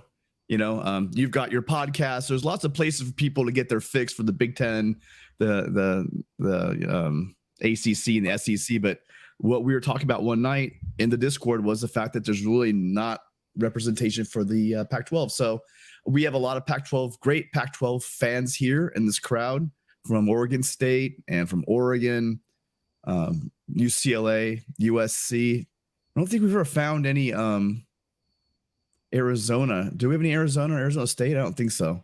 But we have Utes in here. But it'll be a great place. We're going to talk some Mountain West as well, because a lot of games out of conference are matching with them. We got some great Nevada fans and SDSU fans, so it'll be fun. It'll be tomorrow night at 7:30. Again, fans and haters are welcome. It doesn't really matter as long as you're a college football fan. Come join us. And then for the USC crowd out there, again, just after the game gets over, the Rice game, as Mark's been saying all week, Tony, Rick, and I will be here for the USC post-game show. And again, fans and haters are all welcome. So please join us, because it'll be just three guys talking to each other unless you guys show up. And just to be clear, on the USC channel, we should grab the link. Bless you. We should grab the link and drop it in the chat. But right here on the USC channel is where they're going to be. Yeah, and then are we for the Pac-12? Do you have something going on, or are we going to do that on the national channel for the Pac-12 one? I would like for you guys to be on the national channel, USC and Oregon, all three of them. Okay. So yeah. So again, it's a home for all this. If you're a poor lowly Pac-12 fan out there, we don't really have a home. Well, now guess what, guys? You got a home. Okay. Yes, ACC. You got Pete Show. And there's a ton of SEC and Big Ten shows out there. But now you guys finally have a home, you little orphans. Come join us. We will have some fun for sure. Not sure how much actual football talk will happen, but if I have a voice still, true. But we will have some fun. So not to take away from your guys' endeavor, but there was a time at which I doubt if anybody that's watching this right now was watching me at the time. This is like 5 years ago. On Wednesday nights, I used to do an ACC show for an hour, Big 12 show, SEC, and Pac-12. I did 4. I didn't do the Big Ten. I did 4 consecutive hours, 1 hour each live, and I had about 10 contributors on each that would rotate. Like ACC, I had a Wake Forest guy and a BC guy and a Florida State guy, and I'd rotate them every week. And I did 4 consecutive hours of conference shows. So that was a long time ago. But so the Pac-12 is back. Wow. I'm not making that claim, Mark, but I'll tell you what, there will be a show. Let's put it that way. And yeah, we were just talking about how many great shows are out there, and we just thought it's about time we had a Pac-12 show to bring to the people. Well, so we are going to pump it as much as we possibly can and put it on 3 channels and get the word out. Yeah, absolutely. Well, that's about it. I'm gonna go back to arguing about you and I have done this 100 times about the 8-team playoff. So, and my view on having like 2 to 3 teams from one conference in. So I'm not gonna harass you with that conversation again. So I'm gonna pop back into the chat, and I appreciate you giving us the platform, Mark, and everyone out there. You guys have a great time. And dude, if you don't have COVID, don't get it, because this crap sucks. I'm just gonna tell you right now. I thought, oh, no big deal. You get a cold, you're over it. This thing really kicked my ass. It's like 3 days. It's the worst sore throat I've ever had in my life. And thank God. I mean, some people are even less likely than that. So yeah. So please take care of you guys out there. All right. See you, Mark. Thank you so much. It's our guy Tim. He's coming on here. He's sicker than a dog. So thoughts and prayers to Tim, certainly. And he's still promoting and driving USC in the Pac-12. So there it is, the Pac-12 show, Wednesday, 10:30 Eastern, right here. You can keep it on the main channel. You can catch it on the Oregon channel or the USC channel. We want to blast it out to as many people as possible. 7:30 Pacific time, 7:30 where it counts on the left coast. All right, D4 Sports is checking in tonight. Look at that. No, what's up, everybody? How are you? I'm pretty good. Just got done doing a few film. Nice. Then we did the Texas show earlier today on your channel. So been a busy Yeah. day. I'm sorry you guys jumped on there without me even knowing it, and you guys have full reign to do that, so that's cool. And I saw Matthew's text a little bit later, but I was glad that you guys jumped on there. The only thing I didn't like was that I wasn't able to promote it, but to get you guys some traffic out there. But hopefully everything went well. Yeah, it was fun. Broke down a little bit of the Big 12, took some comment sections, questions. Just kind of chopped it up for a little bit. And man, shout out to Tim being sick, still coming on here and promoting everything. That dude is the man. Yes. All those guys, all those contributors that I've got to know on Patreon and through the Discord and everything, just everyone, top-notch guys, know their football, passionate about their football. And like he said, it don't matter if it's Pac-12, it's Big 12, Big 10. If you're a football fan, you're a football fan and you want to listen to it. So yeah, we've got a Discord. You can talk college football all the time on Patreon. Just go to Patreon, search MarkRogersTV, sign up right there. And D4 Sports, in addition to having a tremendous platform himself, so I would like to encourage everybody to head on over to D4 Sports right here on YouTube and check out his work, is hosting Texas postgame this fall. So we're so pumped, happy, overjoyed to have D4 that's going to be able to provide some conversation and analysis with our guy Matthew this year. It was only Matthew last season, and I know that he's glad to have you to take on comments and questions there following Texas game every week. Oh yeah, it's definitely fun. Definitely have fun having somebody to bounce off of. Definitely, somebody that's like-minded like you, just loves football. Yeah, horns up, Sandra Green, and Gary Lewis in the chat. Definitely enjoy doing the content on here and doing the content on my channel. College football is life around here. My kids know it, and they allow me to get on here during their time. And my son, who's actually in high school, man, he enjoys. He watches Pigskin Pete. He watches Mark Rogers. He watches Uncle Lou. He watches all you guys, and he enjoys it. And he learns a lot being a 15-year-old kid, and with everybody that gets on here and contributes, and appreciate everything that you guys do. That's very cool. D4, it's great to have you here at the Voice of College Football. Hopefully it's going to be a benefit to you. Anything you need from me, certainly you got my support. Anything we can do to pump up and put your platform out there for people to take advantage of. We certainly want people to understand that they need to get to your channel as well, because you're helping us out a ton here with your presence and your knowledge and your insight. I appreciate that, Mark. And I just want to come on and say hi, and appreciate everything from everybody, all the people in the comments section. And I'll let somebody else get in here and chop it up with you for a little bit. I had some rapid fire questions, but I can't seem to find them. I will, the next call-in show, you're getting about 10 rapid fire questions like I gave you last time. I like to hear your perspective and put people on the spot and see what which person or coach or player or whatever they would choose. So, well, the next rapid fire is probably going to be during the 24-hour marathon. So I'll need some rapid fire to keep me awake. I'll take it. Yeah, I will be there, and we'll see you guys later. Thanks, D4. All right. It's great to see everybody on here jumping on. And I need to do a better job of making sure that the link's available for everyone. I provided there in the chat, but I need to make sure that it's in the description section of the video, because most people need to go there. And we're also blasting this out,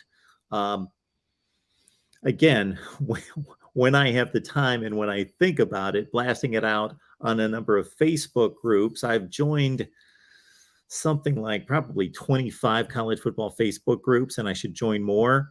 And I get on there periodically and just say, hey, we're going live right now. Join us. Let's talk college football, because we would love to see, for as much as I love the old standbys, would love to see some fresh blood and some new faces here at the Voice of College Football. Dr. C's on the line. What's going on, man? Hey, how's it going, Mark? I'm good. Glad to hear.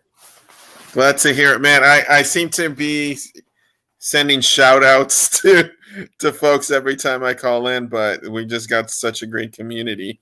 And I have to shout out Tim, who I have not shouted out. And I have to shout out Will as well.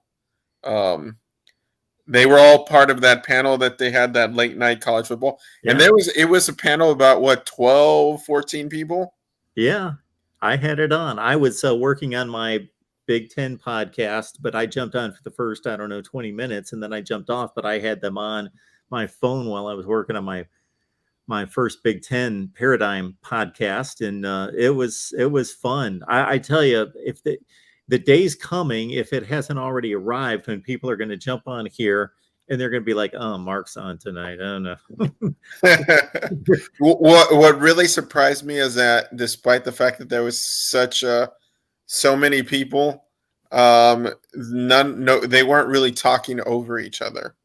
That's really surprising. I noticed the same thing. I was like, my goodness, there's like 10 or 12 of them, and it's an orderly conversation. How is that happening? These guys are almost like true professionals, where they're and I go through this all the time, where I'll be like, I don't know who's going to talk next, so I have something ready to say if there's any silence, where I can but I kind of hold back, because I want there to be flow of conversation, but I also don't want people stepping on each other. And those guys handled it like pros.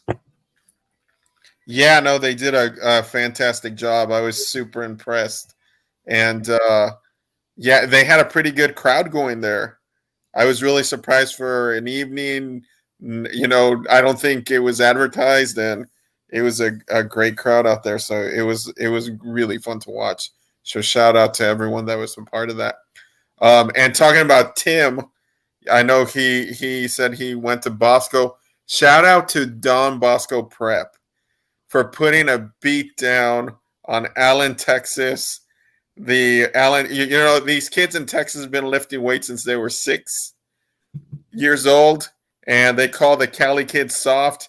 And I mean, the Don Bosco Prep took Allen to the woodshed, 52-7. I heard, I don't know if it's true, that they're banning Don Bosco Prep from playing in Texas. I don't know if that's true. There was a YouTube video that said so.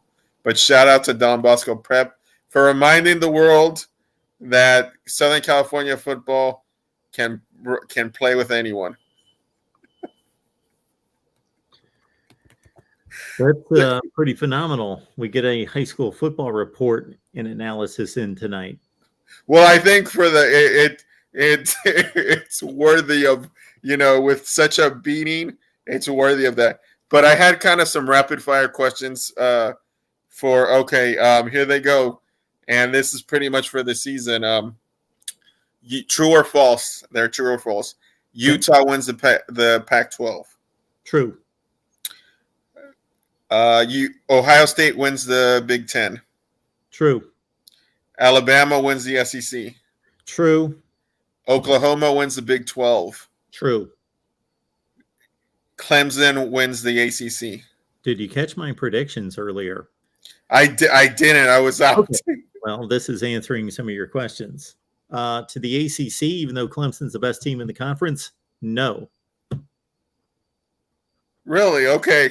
I missed who wins the ACC. Against my better judgment, Miami. Really? Okay. I hope it's true, but I don't know. I think it's too soon. I think next year, maybe. Okay. They just have to get to the championship game. Yeah. Does a Pac-12 team make it to the playoff? Yes. Does a Big 12 team make it to the playoff? Yes. Alabama wins it all? Yes. Okay. Perfect. Yeah, I think we're on the same page. And I guess this is the last question, and I'll let someone else call. Who is this year's Arkansas? This year's Arkansas. Well, if I go back through my predictions and try to figure out who do I have taking a nice little jump, this year's Arkansas. So they're going from like 3 or 4 wins to. Do I have anybody like that? There will be somebody that takes that jump. That's a good one. Yeah, Minnesota wouldn't be that much of a jump. Man, that's a great question. I got Mississippi State taking a somewhat of a jump. That's a good team. That's Arkansas a good team. went 3-7 the year before. Yeah. So from 3-7 to 8-4. Who was that bad last year?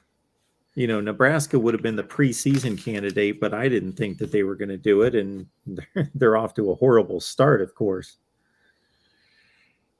Yeah, who's even got that kind of record that, Indiana's not doing that. No. I don't think. Nobody else in the SEC had a horrible record like that except for Vandy.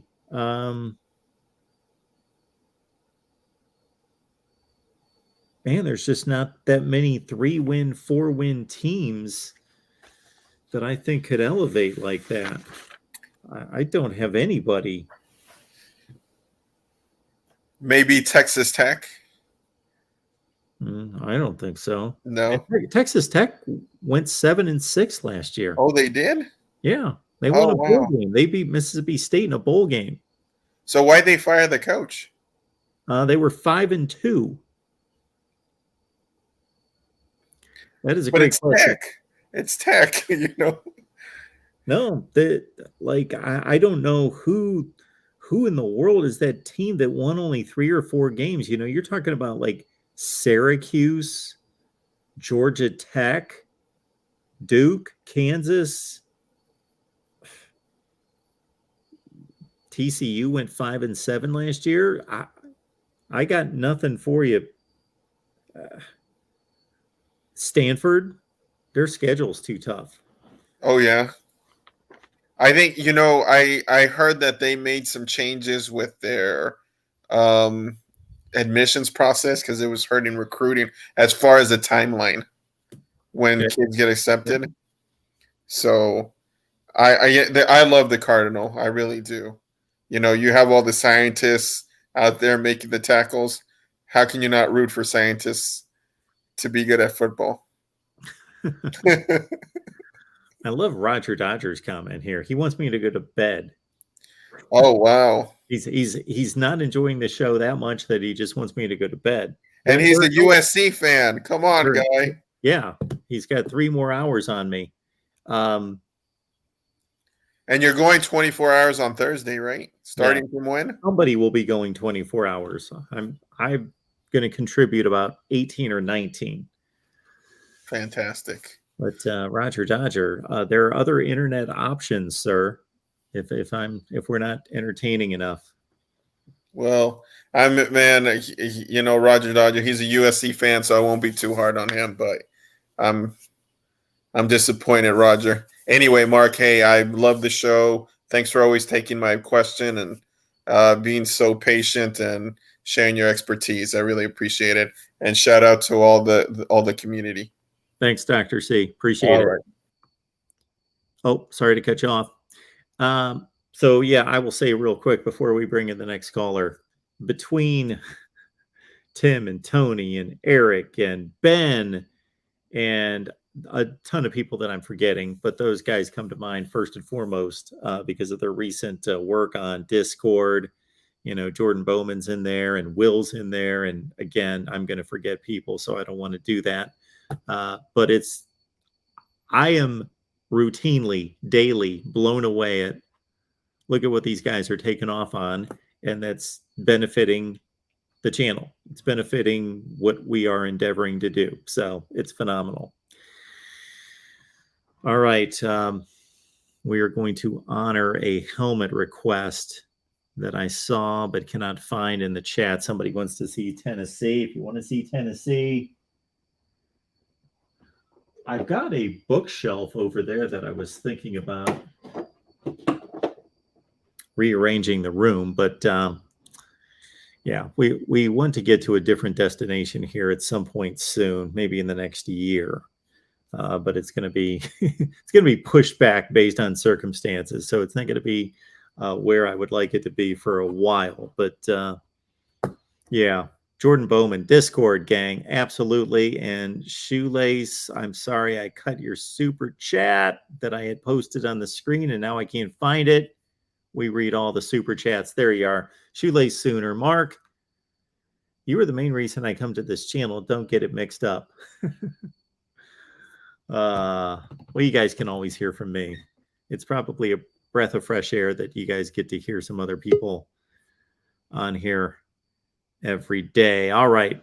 Let's see if we can make it good with Chris this time. Chris, appreciate you being here. How are you, Mark? I am doing just fine. How are you? Good. I don't know what happened. I think I disconnected. I don't think it was anything you did. So I'm sorry if I messed your show up or anything.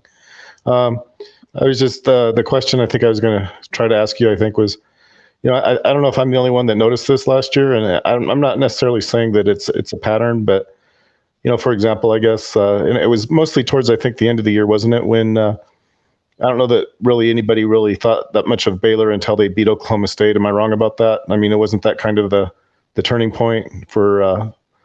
I thought that's kind of when it showed that Baylor really had some, what do you call it, the power or the punch or whatever you want to, when they beat Oklahoma State in the Big 12 championship game. Was that kind of their? I know they're one of the people or one of the teams that people are kind of looking at, but I was just curious what you think of their team as a general. Do you have any impressions about it? Well, they lost 2 games in the regular season, and that's one of the reasons why many people just thinking playoff and nothing else. And I know you hate the playoff, but most people thinking, okay, from week to week, who can make the playoff? And once Baylor lost a second game, they had pretty much eliminated themselves. And that's why there wasn't a whole lot of Baylor conversation until, of course, the big goal line stand, and they knocked Oklahoma State most likely out of the playoff.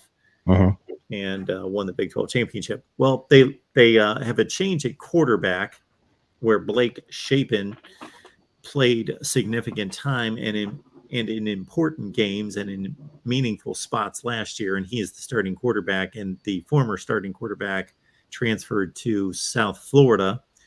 They did lose their leading rusher, Abram Smith, who gained 1,600 yards and lost some of their top wide receivers. But Baylor's an exceptional defensive team with a great coach, and they'll be in the thick of the Big 12 championship hunt, I would presume. I would have guessed so too. I mean, like I said, I wasn't really thinking that strongly on them either until they came through at the end there, and I guess they beat, was it Ole Miss in the Sugar Bowl? And I know they're one of the teams I think that some people think might have an outside chance to advance to the playoff. So I look at it a little bit differently, I think, than you do. I don't necessarily have anything against the playoff. I would prefer that they didn't use it, but that's another topic for another day, I guess. I've already talked about why I don't like it, but if people like the playoff, I guess that's okay. But I'm not. I guess my issue with it, I guess, as far as as a method is, I'm not sure how well it works. I mean, I guess it picks a deserving team, but is everybody like 100% in agreement? I know there was that one year there. I don't know if there are other years like it or not, but there was that one year where Central Florida looked like they might at least be, potentially a title contender. And of course they weren't. They were admitted to CFP, but they weren't admitted to the playoff. And I don't know that was necessarily it didn't make it like to where they couldn't, claim a part of the title, but it wasn't necessarily, I guess, as inclusive as it might have been. But I mean, I don't even know that it matters. I'm just saying, if people are happy with what the playoff does, I guess that's great. I just, I have my own feelings about it, and I kind of think it diminishes parts of what I prefer maybe be used.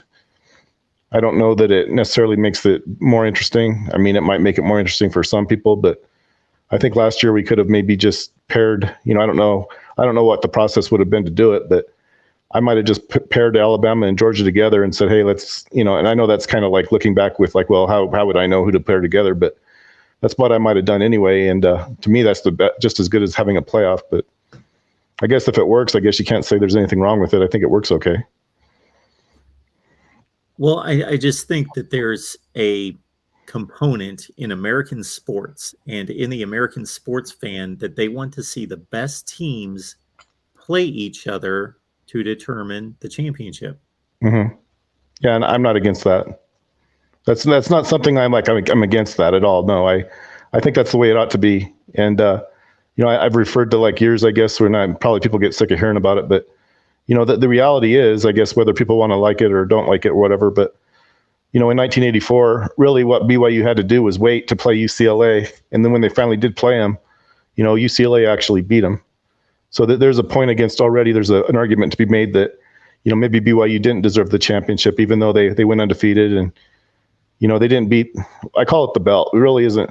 I don't know if that's the right term or not, but it's the team that has the best record at the end that had played the strongest schedule is usually what the belt is.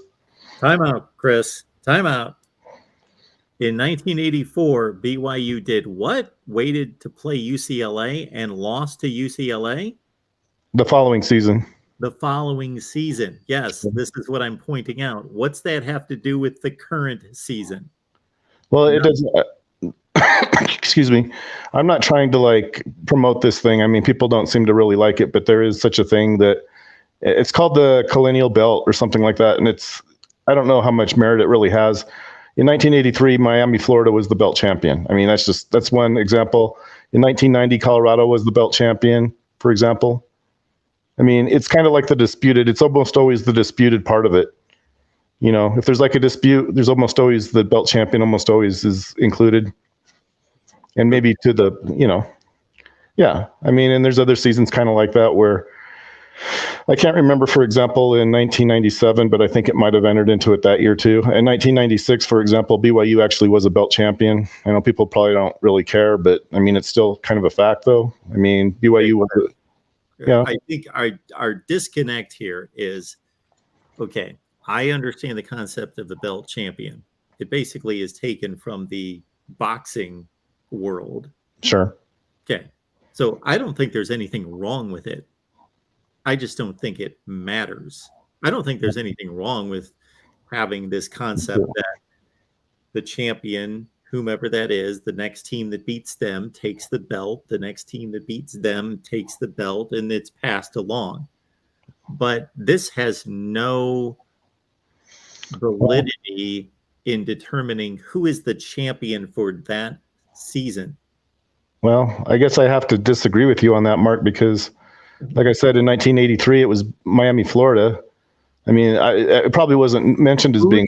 Who's the belt champion right now? Baylor. Baylor beat.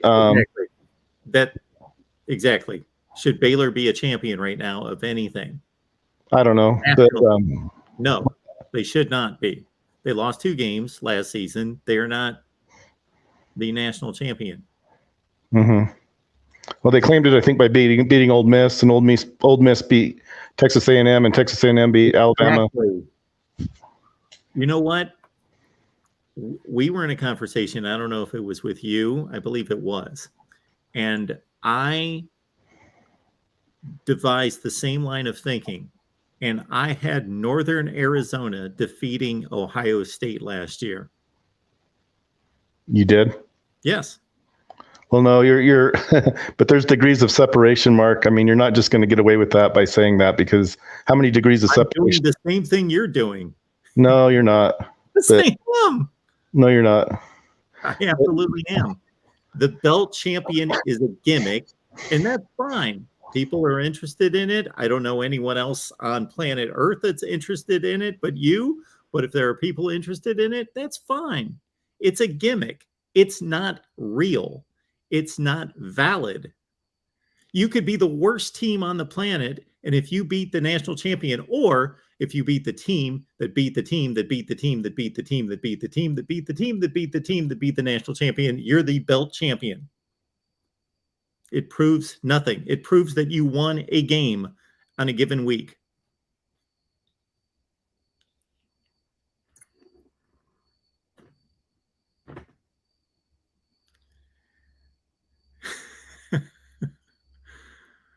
Somebody jumped in with a championship cup there for the belt champion. That was impressive. So there you go, Chris. You still with us, Chris? Okay. I think Chris is done for the night. Okay. All right. It would be like saying that we're doing a fantasy football league and then tying that to some type of reality, saying that because of this happening in fantasy football, then yes, those teams won particular games, but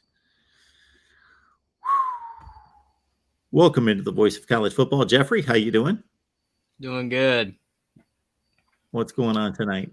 I was going to ask, do you agree with the fact that if Scott Frost wasn't the former quarterback at Nebraska in the 90s, he should have already been fired? I mean, That's the only reason he's still there. Yep. Okay. Next, who do you got in the Penn State-Purdue game? So I should probably be loyal to our folks on Patreon who are members there that get my predictions. Okay. Next, we got Tom Allen. You know, he's at Indiana. He's keeping all the quarterback situation secret and the whole team and everything. I think that's kind of dumb because all you got to do is look at like the statistics of last year. Jack Tuttle threw 2 touchdowns and 5 picks, and Connor Bazelak threw 16 touchdowns and 11 picks in Missouri. You can tell who's better. You don't have to hide it. I don't think it matters.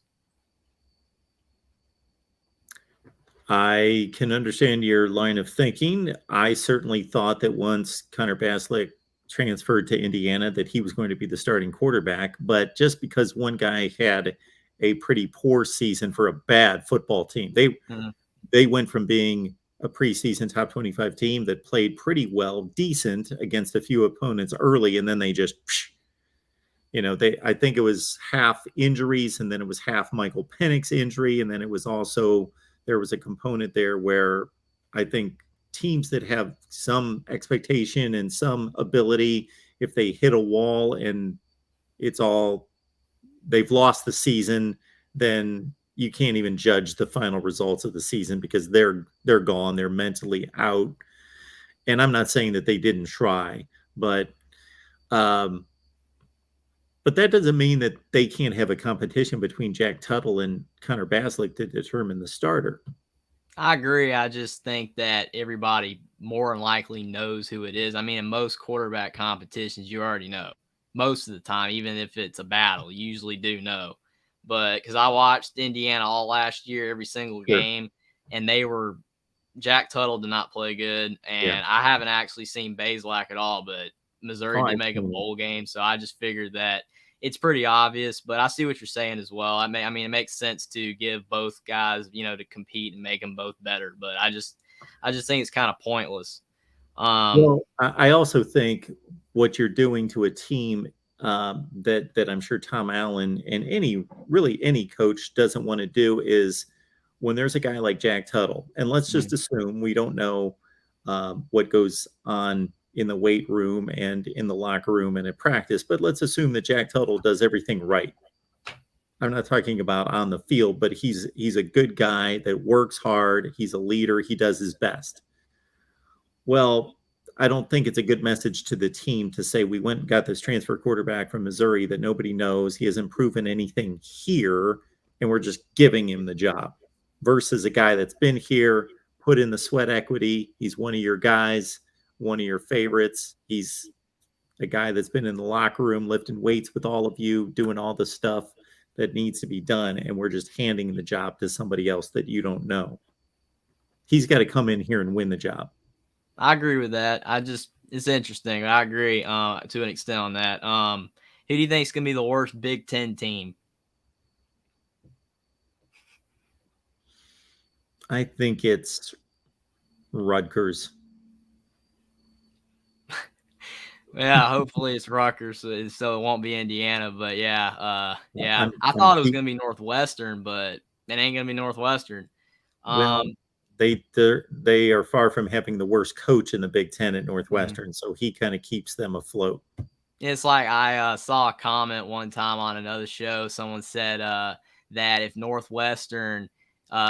Nebraska had Northwestern's coach and you switch them, then Nebraska easily wins the game, and I agree with that 100%. That Who do you would be think a is going to be phenomenal the experiment to have. That would be a tremendous experiment, not just for the game, but if you would have said at the end of last season, the day after the season's over, Pat Fitzgerald, go coach Nebraska, Scott Frost, go coach Northwestern, and gave them the entire offseason. Yeah, that game might have been 42-10. Who knows? who do you think's the most overrated team coming into this season? I always struggle with these overrated statements just because I don't know who's rating them. You talking about like in the preseason poll?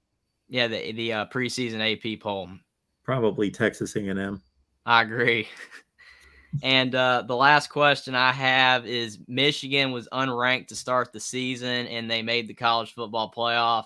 Of all the teams that are unranked this season, who do you think would have the best chance to make the playoff? I have a pick, but who do you got? Let me just look at teams here so I can figure out who's not ranked. Okay, I'm gonna like show my math. So you're gonna hear me talk myself through this before I make a selection. UCLA's not ranked, right? They're not ranked. I don't think so. Okay, UCLA. Pitt's ranked. North Carolina's not ranked, correct? I'm gonna go with, is Kansas State ranked? No, sir. Who could make the playoff that's not ranked? Arkansas is ranked. Mississippi State, Florida, Kentucky's ranked. Is Tennessee ranked? They're not ranked, are they? I don't think so either. Minnesota's not ranked, are they? I'm gonna say, is Michigan State's ranked? Ooh, I got about 3 or 4 candidates here. I'm gonna say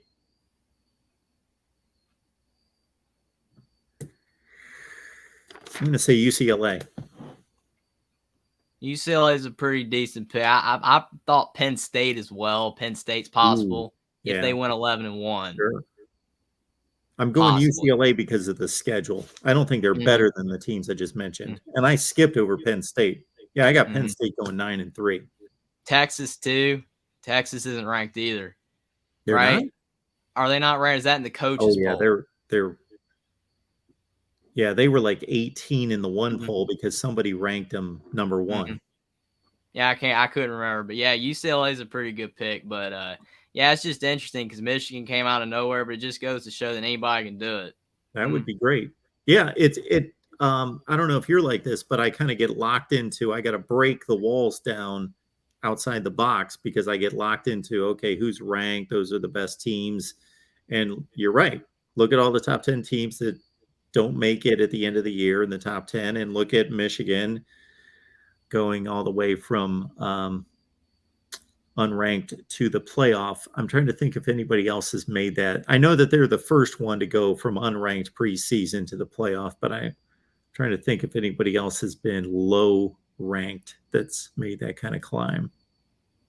Yeah, because North Carolina, they were ranked 10th, and then they fell up completely apart last year. Iowa State was in the top 10.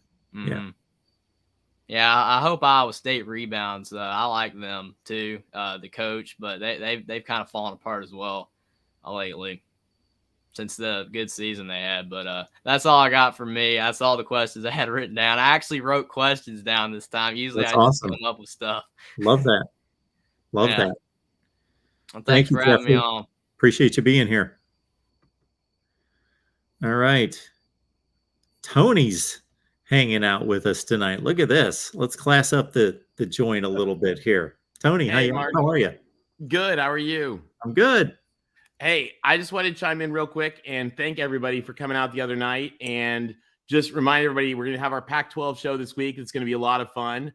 And just thought we'd give you guys a quick preview of, we're going to talk just a little bit about teams that are hopefully going to be a little bit better this year, because God knows the world has been rough for the Washington Huskies. And they've got a lot of new stuff this year. They got a lot of new team people, and we're going to talk about why we think they're going to be better. And you do not have much faith in them, but we believe in the tree. And to all you guys watching, feel free to tweet at @DustStanfordTree. We are trying to get him to actually come on our show next week and preview the USC versus Stanford game. So nobody's on top of Twitter quite as much as the Stanford Tree. It's dull with a DA. So guys, feel free to tweet at him and try to get him on the show. It would be a lot of fun. And then there's a special category in the Pac-12 of dumpster fires, and we're going to talk a little bit about that too. There's one very fittingly in Tempe, and there's one sadly in Boulder. So we're going to be focusing on both the good and the bad. And if you join in the show, you'll get to see the better parts as well. So we hope you guys will join us for that. This is phenomenal. And folks, if you notice an upgrade, a major upgrade in Voice of College Football graphics in the next days and weeks, it's all due to this guy right here. I'll just try to help out, try to make it a little more fun. And but we really appreciate, guys, everybody that comes out. And our USC post game, because we'll be focusing not just on USC, but also a little bit on everything else that's going on in the day. Because it's going to be a big weekend of football, a big weekend for the Pac-12, and a big weekend for everybody. And here's hoping we're going to have some upsets. Phenomenal. We're hoping our Trojans can win a few more games than you think they can. But we'll see. Fingers crossed. I've got them at 9-3. Yeah, Brandon Walker has us at number 3 in the country. I don't know if that's a good thing or a bad thing, but we'll take what we can get. Yeah, that's rarefied air. Hey, we'll take it. Anyway, hey, I don't want to take any more time, but wanted to thank you guys, and thanks to everybody who's going to come out this weekend. Tony, you're amazing. Thank you so much. You too, Mark. Take care. It's our guy, Tony, getting the job done as always, providing his creative aspect to it and his analysis. And folks, if you've only been with us, let's say a few weeks during that entire realignment expansion circus, Tony joined us on a regular basis to break all that down and really provide clarity to the academic component, the endowment, the media component, and all of it. So we appreciate that. Neil, thank you so much for the contribution there. We appreciate that. Starting the season 1-0. I did catch some of the Nevada win over, I believe, New Mexico State the other night. Not a great win, but it's not a lose or a loss. Go Pack. Let's honor the Pack again. Neil, hope you caught it earlier in the show that we did have our Nevada helmet front and center. The Pac-12 is dominating the shelf currently. Thank you so much for that, Neil. Now let's bring in our guy, Joey. Hey, what's going on? How are you? Man, I'm doing great. I'm doing great. I am ready. Yeah, you're like 44 hours away. I let me get the exact thing. Did you lose track? I think I think I pinpointed it pretty well. We're about 44 hours. Yeah, that's not very far at all. So I am excited, but I wanted to go into a little bit about what Christopher Foote was talking about with you, and just say why West Virginia is going to beat Pitt. And that's because in 1922, West Virginia went undefeated. West Virginia went undefeated and should have won the national championship. So therefore, we're going to beat Pitt Thursday night. Just making that point. I follow the logic, Joey. It's pretty easy to connect. Absolutely. Yeah. You go straight to 1922 for the answers. Yeah. Yep. Right. So we are 1 day, 19 hours, 58 minutes, and 15 seconds. Nice. And I'm excited because I'm gonna get to go up there to the game Thursday. We have our big show going on with the Mountaineer Legends pregame show. So everybody sub that channel up, Mountaineer Legends pregame show. But anyway, because I get to hang out that day with Major Harris and Stedman Bailey and Pat Jones and quite a few others and Mike Logan. I mean, looking really forward to that day and just hanging out with them, get to watch the game with them, and it's just gonna be great. And we got to get you a West Virginia helmet. That's just all there is to it. I'm gonna have to get on Amazon right now and order you a daggone West Virginia helmet. That is pretty bad, isn't it? Yeah, I'm gonna use your link. I'm gonna get you one of the floating ones. We're gonna dominate that stand. I'm gonna get you one of the. You're gonna have WVU floating above everybody else. Right. And just turning in circles there. Yeah, we got to get you one of those. But anyway, now I wanted to come on just to mess with Christopher Foote, and I was trying to get the link while he was on so I could come on here right after him, but that's okay. But anyway, looking forward to the game Thursday and stuff. And I know you are too, but I know you're looking forward to the Penn State Purdue game more than the West Virginia game. Well, Joey, I tend to throw that one out there when you're around just to get a reaction. Yeah, I know it. I want to see them both. I will have both of them on, and I am indebted to Tim and Tony because they're going to be hosting, so I can kick back and watch football for those 3 hours. Yeah. So see, I get to I used to have a bumper sticker. I guess I get to be a Purdue fan because I used to have a bumper sticker that said my two favorite teams are West Virginia and whoever plays Penn State. Now, that was back in the 80s when we were playing Penn State all the time. But that was what my bumper sticker said. And now it would definitely say Pitt. We haven't played Penn State in a long time. But anyway,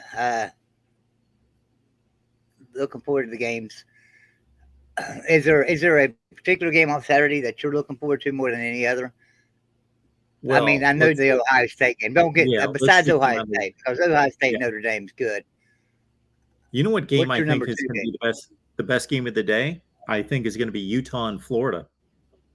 That's exactly what I think too. It's exactly where I was going to go because Utah and Florida is going to be a great game. I mean, mainly because Utah is a lot better than Florida right now. They are. I think if they played in Utah, the game wouldn't be very exciting at all. But since we're having to go to the Swamp, I think that it's going to be a really good game.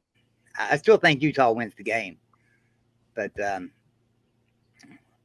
and so, yeah, there is a West Virginia post-game show. I guess Country Roads Podcast is doing it for you. Am I correct, Mark? You are right. So they will not be available for the first West Virginia game. They're going to be in Pittsburgh for the first game. So you're going to have to suffer with me doing post-game for both West Virginia Pitt and Penn State Purdue, although we will have a Penn State exclusive post-game as well. But I will be covering the West Virginia angle and Pitt after the game. But then after that, for all the other West Virginia games, we've got Country Roads podcast guys covering West Virginia. And so that's going to be a whole lot of fun because that post-game show, every West Virginia game is going to be on the West Virginia channel, but it's also going to be here on the main channel after every West Virginia game. Yeah, and they're great guys. I mean, you know, I like them all. Justin, Bradley, and Stephen. They're all three great guys. So they'll do a really good job for you. All right, man. Well, I'll jump off here. I heard somebody else come in and wanting to come in and chat. I was just wanting to come in and mess with Christopher Foote a little bit. Joey, you know what we need to talk about, so we'll get together on that in the next few days. Yeah, but I don't want to interrupt your festivities in Pittsburgh. So certainly have a good time. Oh, I will. All right, Mark. All right, we'll get together, Joey. man. All right. Have a good Bye. one. Our man Joey Foster. Thank you so much again, Neil, for the super chat contribution, and to Real MVP. Yes, West Virginia post-game show. A number of these post-game shows, to kind of show you guys behind the curtain, are kind of dangling by a thread right now. I'm just in conversation with a number of people, and because of things going on in my life, it's been difficult to, in addition to keeping the content going on all the channels, organizing all the stuff that I organized to have 16 post-game shows last year, because I've got to solicit the the hosts, and I've got to get them on board, and I've got to do all the communications and then get them set on StreamYard. So it's quite a bit of back and forth. So we've got a number of post-game shows that please bear with us, are probably going to be announced like last second. Like, oh yeah, we will have Florida State. Yes, we will have fill in the blank. But we're going to have about 15 or 16 post-game shows. So that's one of the big reasons why we would like for you to be subscribed to the channel and also to turn on the notifications to know when we go live. All right, let's wrap it up with these two. We've got Porter on the line. Porter, good to see you. Hey, good evening. How are you doing tonight? Good. You gonna bring on somebody else with me, or just? I can if you would like. No. I wouldn't say that. It sounded like you were going to put us both on. So, yeah. First of all, let me just say this. Let me make two comments about fan bases that I really like. And first of all, I like that you devote a good portion of your shows to the West Virginia fan base. I really like that fan base. I have no affiliation with them other than JT Daniels. I'm really rooting for JT this year. But they came down to Atlanta when they had to relocate the Sugar Bowl in 2006. And I was so impressed with their fan base. They had an outstanding showing in Atlanta. And unfortunately we lost to them. But they're just a passionate fan base. And I'm just glad that you give them their due by letting them, devoting as much time to them, because they really are they're passionate about their teams, and I just kind of became a West Virginia semi fan that night at the Sugar Bowl, and so anyway, that known there, Porter. That's all Joey right there. Joey came to me 6 or 7 months ago, whenever it was, when we started that West Virginia channel, and he said, "Mark, would you start a West Virginia channel?" And you know what my initial reaction was? No. Because I said, I don't have any time. And he said, well, what if we help you out and try to do our best to try to get you content and get you guests and do everything that we need to do to make it happen? And I said, well, I still don't have time, but we'll do it. Yeah, that's good. That's good. And then the other fan base is Brigham Young. I went down to the Georgia Southern Brigham Young game last year just to tailgate with friends. My daughter goes to school there. And I was so impressed with their, they sent a lot of people to Statesboro, Georgia last year.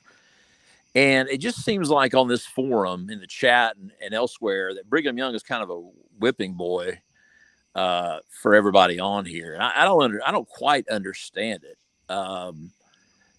They've got a nice history, winning tradition. They got a great fan base, clean cut. They're nice people. They got good looking women, for one thing. Most Mormon women are good looking. So I don't really understand why they're kind of a joke on this forum, on the chat. Is it, and it seems to see, going back, ever since I've been following college football in the 70s with Jim McMahon and all that, it seems like they never went to a major bowl. And I don't know if it's because they don't party, they don't drink, they don't, the major bowls don't want them because they don't have the economic impact of other. What is it with Brigham Young fans? I'll just ask you straight up. Well, first of all, this is a new one to me, that Mormon women are good looking. I didn't. I'm not making a joke out of that. I didn't know that was a known fact or thought process. Yeah, I've traveled all over the country, and I'll put them up against. I live in the South, and Southern women are beautiful, but I will put Mormon women up against. I'll put the women in Utah up against, and Idaho up against any other state in the Union. Okay. You need that. For that. I'm very picky when it comes to women's looks, so I would be interested to see that. Well, if you don't like blonde hair, blue eyes, then maybe you won't like them. How about that? Well, I've had a significant other that was blonde haired and blue eyes, so that's not a problem. Interesting. So yeah, I never knew that being a thing. Now, Southern women, certainly, yes. California women, certainly. Man, I lost track. of our conversation there. Oh, BYU. Why BYU does not get respect or included in the kind of major bowl? They've never been to a major bowl, right? No. Rose, orange, sugar, cotton. No, they've never been to any of those. I mean, is it as simple as because they don't drink, they don't party, but they don't have the economic impact of, LSU or Georgia fans, or Well, they've been an outsider, is what they've been. So think about it. Go back to the 70s when BYU emerged as a power of sorts. Well, they first got attached to, and I don't know, I'm sure I did at one point, what their connection to the Holiday Bowl was, but it was just kind of this unwritten agreement that if they were good, that they would go to the Holiday Bowl. This might have been when they were in the WAC. So was this because they were the WAC champion? Man, I used to know this stuff, and I tell you, it's been so long, I don't even remember. So I'm sure you remember, Porter, that BYU went to the Holiday Bowl every year, meaning from like 1978, the first Holiday Bowl, through 84. So they went to like 7 or 8 consecutive Holiday Bowls. Yep. And only one of those years did they have a legitimate claim to be able to go to a what is now a New Year's Six Bowl, a major bowl, and that would have been the 1984 national championship team, of course. But so there's a story behind the selection. The selection there was just simply that they didn't play any big teams, major games. They didn't play any ranked teams. So their undefeated record was not necessarily taken seriously. And yes, the Orange Bowl, in making selections, and the other bowls went and opted for other teams. I can't think of any other year in which they had a 14-1 year in 1996, so they could have gone to one of the major bowls, but there's only so many slots that were open back then. Most of them had conference affiliations. So I think I just remember, was it? There's only been a couple times that they would have had a claim. They haven't been that good. Well, I remember when Steve Young came to Sanford Stadium, and we barely got out of there alive. That was 1982. Yeah. So I mean, they've been slinging it for a long time. But anyway, I was just wondering what that kind of stigma is behind BYU. I think if I'm a Big 12 fan, I mean, I'm pretty excited that they're coming into my conference. I mean, like I said, I went down to little bitty Statesboro, Georgia, and they sent a bunch of, I can't quantify how many they sent last year, but they sent a bunch of people down there. All right, let me give you, I've not called in with any kind of prediction in terms of win-loss record. So I'm going to leave you with kind of an ominous prediction, but kind of unorthodox prediction. How about that? Okay. The last time Bama went on this so-called revenge tour after the last time they lost by double digits in the national championship game, do you remember what happened the next year? Come on, Porter. Of course I remember. 10-2, the Citrus Bowl. Yeah. So, all these Bama fans are on here just assuming they're going to the playoff of the national championship game. Well, yeah. With Tua getting injured, well, they lost straight up even when Tua was healthy to LSU. But he was injured. He did not finish the season. So, what concerns me about the top 3 teams ranked is that all 3 quarterbacks of the top 3 teams have in common: Georgia, Ohio State, and Alabama. In terms of their build. Oh, yeah, they're exactly. I was going to say that they're not the biggest of guys. Yeah. So, again, I'm not specifically saying which one. I'll just say this. I don't think all 3 are going to finish the season healthy. That's my prediction. Okay. And I hope it doesn't happen. But the way people are playing defense now with Baylor and Michigan and obviously Georgia, 2020 was, people weren't playing defense in 2020. But have you noticed that the defenses are getting a lot better over the past few years, or the past year, and that I expect defense to tick up, keep getting better, and once we come out of 2020, and it takes a few years, but when I see the way Iowa and Michigan and some of these others are playing defense, I hope it doesn't happen. But all three of those quarterbacks are pretty slightly built, and obviously I don't want it to happen to my quarterback. But well, that would be good news for Oklahoma State and Baylor and Clemson and Michigan and Iowa, just like you said. Kentucky. Yeah. Well, the one team I can't get a read on is Oklahoma. I have no idea what we're going to get out of Oklahoma. What was your prediction? They're going to the playoff. You predicted Oklahoma would? Yep. Wow. Okay. All right. I didn't start the process of predictions thinking it was going to take me there, but there you go. All right. Well, I saw a yawn out of you, so I'll let you go. Have a good night. I'll let the other couple get on. So thanks, Porter. Good Appreciate night. it. All right. I think we're going to wrap up with Nick here. Welcome into the Voice of College Football, Nick. Hey, Nick. Nick, how are you? Hello, Nick. Going once, going twice. All right. So Porter was our last call of the night. Appreciate everybody being here at the Voice of College Football. We are going to certainly be here on Thursday for 24 consecutive hours. I lead off at 4 a.m. Eastern time on Thursday, and we've got a couple relief hosts coming in, but we're going to take your calls all day on Thursday. And of course, we're going to watch football that night. Please join us on Patreon. Go to MarkRogersTV on Patreon, patreon.com, search MarkRogersTV, sign up there. We are having 2, 3, 4 people sign up and added to the bunch each and every day. So we appreciate that the community is growing and you can be part of it, talking college football every day, 24/7, 365, giving my predictions. And no, didn't get off to the best start, but 1-2 against the spread. We'll be fine.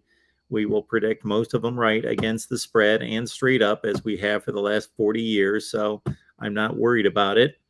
And you will get the predictions not just from me, but also from guys like Steve Dace and Tony Gerdeman. And I could go through the list of contributors here at the Voice of College Football. All right. Once again, go to Patreon, search Mark Rogers TV, sign up there. And why does it feel like when I talk about our next call-in show is Thursday for 24 consecutive hours, that it seems like Wednesday, some kind of day off? No, Oklahoma live, Ohio State live, Michigan live, Florida State live, and plenty of other content that we're going to post. I want to thank everyone for making the previews that I posted here in the last several days very popular. So we've got about 24,000 views on our Oregon, Georgia preview, and Ohio State, Notre Dame's at like 22,000 views. And then I did a Florida, Utah preview that's done very well.